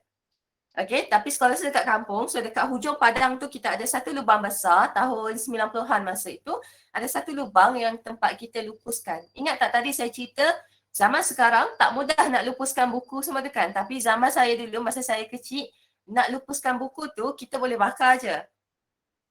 Okay, beza dulu dengan sekarang. So, mak saya selalu bawa saya pergi ke, saya dan adik-beradik saya lah, kakak saya dan abang saya selalu pergi ke lubang pelupusan sampah tu. Kita orang pergi masuk ke sekolah tu, pergi dekat sana, dan bila ada library, dia bakar buku. So, ada banyak buku yang tak betul-betul habis dibakar. Kan? So, apa yang kami buat ialah kami ambil lah buku tu. Kami ambil buku tu dan bawa balik lah. Sebab nak beli buku tak mampu. Kan? So bawa balik dan bacalah. Okay. Buku-buku tu memang buku lama yang tahun 70-an, 80-an yang sistem ejaan dia. Contohlah bukunya, kalau anda biasa baca buku lama, dekat library pun ada buku-buku lama kan. Bukunya BUKU-NYA. Sistem ejaan lama. Air bukan ejaan dia AIR. AYER, air. Okay, so kalau saya boleh kongsikan saya punya pengalaman awal saya untuk membaca. Betul, ejaan macam yang Jimmy eja tu. Cikgu tu CHEGU, cikgu. Sistem ejaan Bahasa Melayu lama. So, bacaan awal saya ialah buku-buku yang menggunakan ejaan lama itu. Sebab tu bila saya masuk darjah 1, saya agak struggle untuk mengeja. Sebab saya masih kekal guna ejaan-ejaan yang lama. So cikgu-cikgu saya memang, cikgu Bahasa Melayu lah terutamanya, dia kena betulkan sedikit lah. Kena bersabar sikit dengan saya untuk saya betulkan. Okay. So itu apa yang saya cuba sampaikan dekat sini ialah buku itu ialah komoditi yang mahal. Okay, so kalau anda sebagai dilantik sebagai GPM, penyelaras pusat sumber ataupun ahli unit jawatan kuasa pusat sumber, orang kata hargai.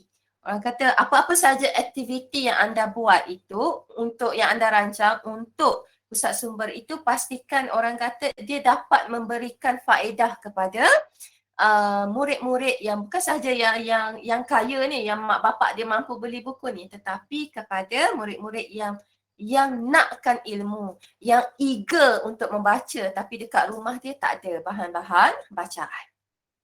Okay, tak ada bahan-bahan bacaan sebab buku ni mahal. Majalah pun mahal, surat khabar pun mahal. Okay, so jangan berkira lah orang kata macam kalau cuti sekolah tu sebulan, apa salahnya kalau awak spend masa, orang kata kalau cuti sekolah 4 minggu, apa salahnya awak willing untuk berada di sekolah tu selama 2 minggu untuk buka library tu untuk murid-murid masuk ke library. Jangan fikir awak nak pergi, cuti sekolah saya pun nak balik kampung lah, sebulan cuti sekolah nak balik kampung, sebulan juga. Okay, so kita sebagai cikgu ada banyak benda yang kita kena korbankan lah. Okay, so itu sahaja pesanan saya berkait dengan pengurusan pusat sumber ini. Okay, so bukan setakat menyediakan buku, tetapi kita kena ingat buku itu untuk siapa. Buku itu adalah untuk murid-murid kita. Di mana murid-murid kita itu mungkin bukan datang daripada keluarga yang berkemampuan. Dia nak membaca, dia nak ilmu, tapi keluarga dia tak mampu. So dekat mana dia boleh dapat ilmu itu? Dekat library, buku-buku rujukan dekat bilik BBM. So kita yang menguruskan ruang itu bagi peluang, beri peluang itu kepada murid kita. Okey, beri peluang itu kepada murid kita. Boleh ya? Okey, ada sebarang soalan? 1 minit lagi saya bagi. Okey, Jimmy, angkat tangan. Okey, saya ada satu soalan. Jadi sebelum tu selamat pagi, selamat tengah hari diucapkan kepada kumpulan ketiga. Jadi soalan saya berbentuk macam ni. Okey, isunya sekarang pelajar ataupun murid ni sudah terbiasa dengan penggunaan rujukan online. Maksudnya macam jurnal online dan sebagainya lah. Lebih-lebih lagi kita kaitkan dengan isu pandemik sekarang ni yang tidak dapat, maksudnya kita tak boleh bergerak ke mana-mana dan berkumpul dekat perpustakaan. Jadi soalan saya, adakah masih relevan pelajar pada masa sekarang mengguna pakai sepenuhnya kelebihan perpustakaan ini disebabkan kita nak kaitkan tadi dengan buku-buku yang ada dalam perpustakaan tu sebagai sumber sekunder kita. Dan seterusnya, apakah cadangan bagi bakal-bakal guru yang depan saya ni untuk menggalakkan lagi mereka untuk mencari sumber di perpustakaan ini. Jadi itulah saran saya. Terima kasih. Jelaskah tadi? Okey, so saya kira satu soalan daripada Jimmy ni lah ya. Okey, so boleh dalam tempoh masa yang agak singkat ini, boleh ke ahli daripada kumpulan yang ketiga memberi respon kepada soalan Jimmy? Menarik soalan Jimmy tu. Silakan. Kena kritik. Assalamualaikum Doktor. Dan rakan-rakan dengar tak suara saya? Dengar. Cuma gambar tu dia tersekat sikit. Okey. Bagi menjawab soalan Jimmy Ho berkenaan dengan adakah pusat sumber tu masih relevan lagi sekarang ni, disebabkan sekarang ni ramai pelajar yang lebih berminat mengakseskan sumber bahan rujukan tu secara online. Betul kan? Okey, bagi pendapat saya, perpustakaan ni ataupun pusat sumber di sekolah ni amat penting. Sepatutnya sebagai guru pusat sumber, sebagai contohlah sebagai guru pengurusan sumber, dia perlu membudayakan pusat sumber sekolah ini kerana melalui pusat sumber sekolah ini dia dapat memberi impak yang besar dalam kemenjadian murid. Selain itu, pusat sumber ini bukan sahaja bahannya berdasarkan buku semata-mata, tapi pengurusan pusat sumber juga menyediakan bahan berbentuk buku digital, rak digital. Itu juga digunakan untuk pelajar untuk mengakses bahan sumber rujukan secara maya. Itu sahaja daripada saya. Boleh faham tak? Okey, boleh. Terima kasih. Jelas tak? Jelas. Okay, so terima kasih Jimmy dan juga Nur Amani. Walaupun zaman sekarang ni zaman online, semua benda di hujung jari, tetapi yang hard copy buku-buku pusat sumber yang ada dekat perpustakaan dan juga bahan-bahan sumber pembelajaran yang bersifat maujud ataupun konkret itu masih lagi relevan. Sebab apa? Walaupun online tapi bukan semua sekolah ada akses yang orang kata memang, bukan semua sekolah, bukan semua murid lah orang kata keluarga itu bukan semuanya, maksudnya zaman sekarang zaman online, tetapi keadilan dari segi online itu pun bukan semua boleh capai. Okay, so benda-benda yang berkait dengan apa orang kata bahan-bahan yang bersifat maujud, yang bersifat buku-buku hard copy ini masih lagi relevan untuk digunakan. Okey, dan satu lagi cabarannya ialah bila sumber pembelajaran banyak berfokuskan kepada online, cabaran kepada guru untuk menjadi penapis kepada ilmu-ilmu yang diperolehi oleh murid-murid itu secara online. Bila dekat online ni macam-macam benda mengarut pun kan murid boleh dapat. Kerana dekat online ni bukan semua ilmu yang betul. So, murid kita walaupun dia cari sendiri, dia explore sendiri secara dalam talian, tetapi sudahnya dia akan tetap perlu kembali kepada guru untuk mengesahkan ilmu yang dia jumpa secara online itu betul atau tidak. Okay, so itu cabaran juga kepada guru-guru sebenarnya. So, walaupun sekarang ni kita kata, okay, murid akan belajar secara sendiri, menggunakan sumber sendiri, boleh cari secara Google, boleh Google semua tu kan. Okay, tetapi in the end of the day, cikgu juga perlu sama-sama seiring perkembangan pengetahuan dia supaya dapat membantu murid itu untuk menapis ilmu yang didapat itu betul ataupun tidak. Okay, sebab zaman sekarang ni banyak juga benda yang tidak betul, banyak juga benda yang salah, tetapi boleh diperolehi dengan mudah secara dalam talian. Okay, itu yang membezakan level ilmu dalam talian dengan level ilmu dekat maujud dalam buku ataupun dalam artikel jurnal yang bersifat konkret itulah. Okay, so kita pun dah lebih masa 5 minit. So saya kira itu sahaja kelas kita pada hari ini. Terima kasih saya ucapkan kepada anda kerana sudi bersama dalam kelas pada hari ini. Kepada pemenang pemenang Kahoot itu tadi, mohon PM saya. Okay, sekali lagi saya ingatkan Khamis ini tidak ada kelas. Jadi pembentangan kita akan seterusnya adalah pada hari Selasa minggu hadapan. Sekiranya anda masih lagi ada sebarang soalan berkaitan dengan pengurusan sumber, boleh ditanyakan kepada kumpulan yang ketiga ataupun boleh directly tanya dengan saya melalui WhatsApp group.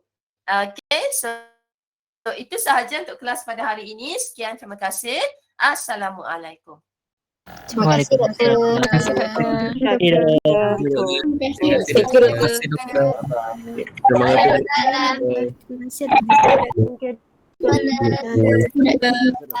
doktor. Terima kasih doktor. Doktor, saya nak tanya boleh tak? Okay, ya silakan. Kan hari Khamis ni pembentangan kira macam tunda ke hari Selasa minggu depan kan? Tu maksudnya kumpulan yang lain tu beranjak juga. Maksudnya satu. Okey. Terima kasih doktor.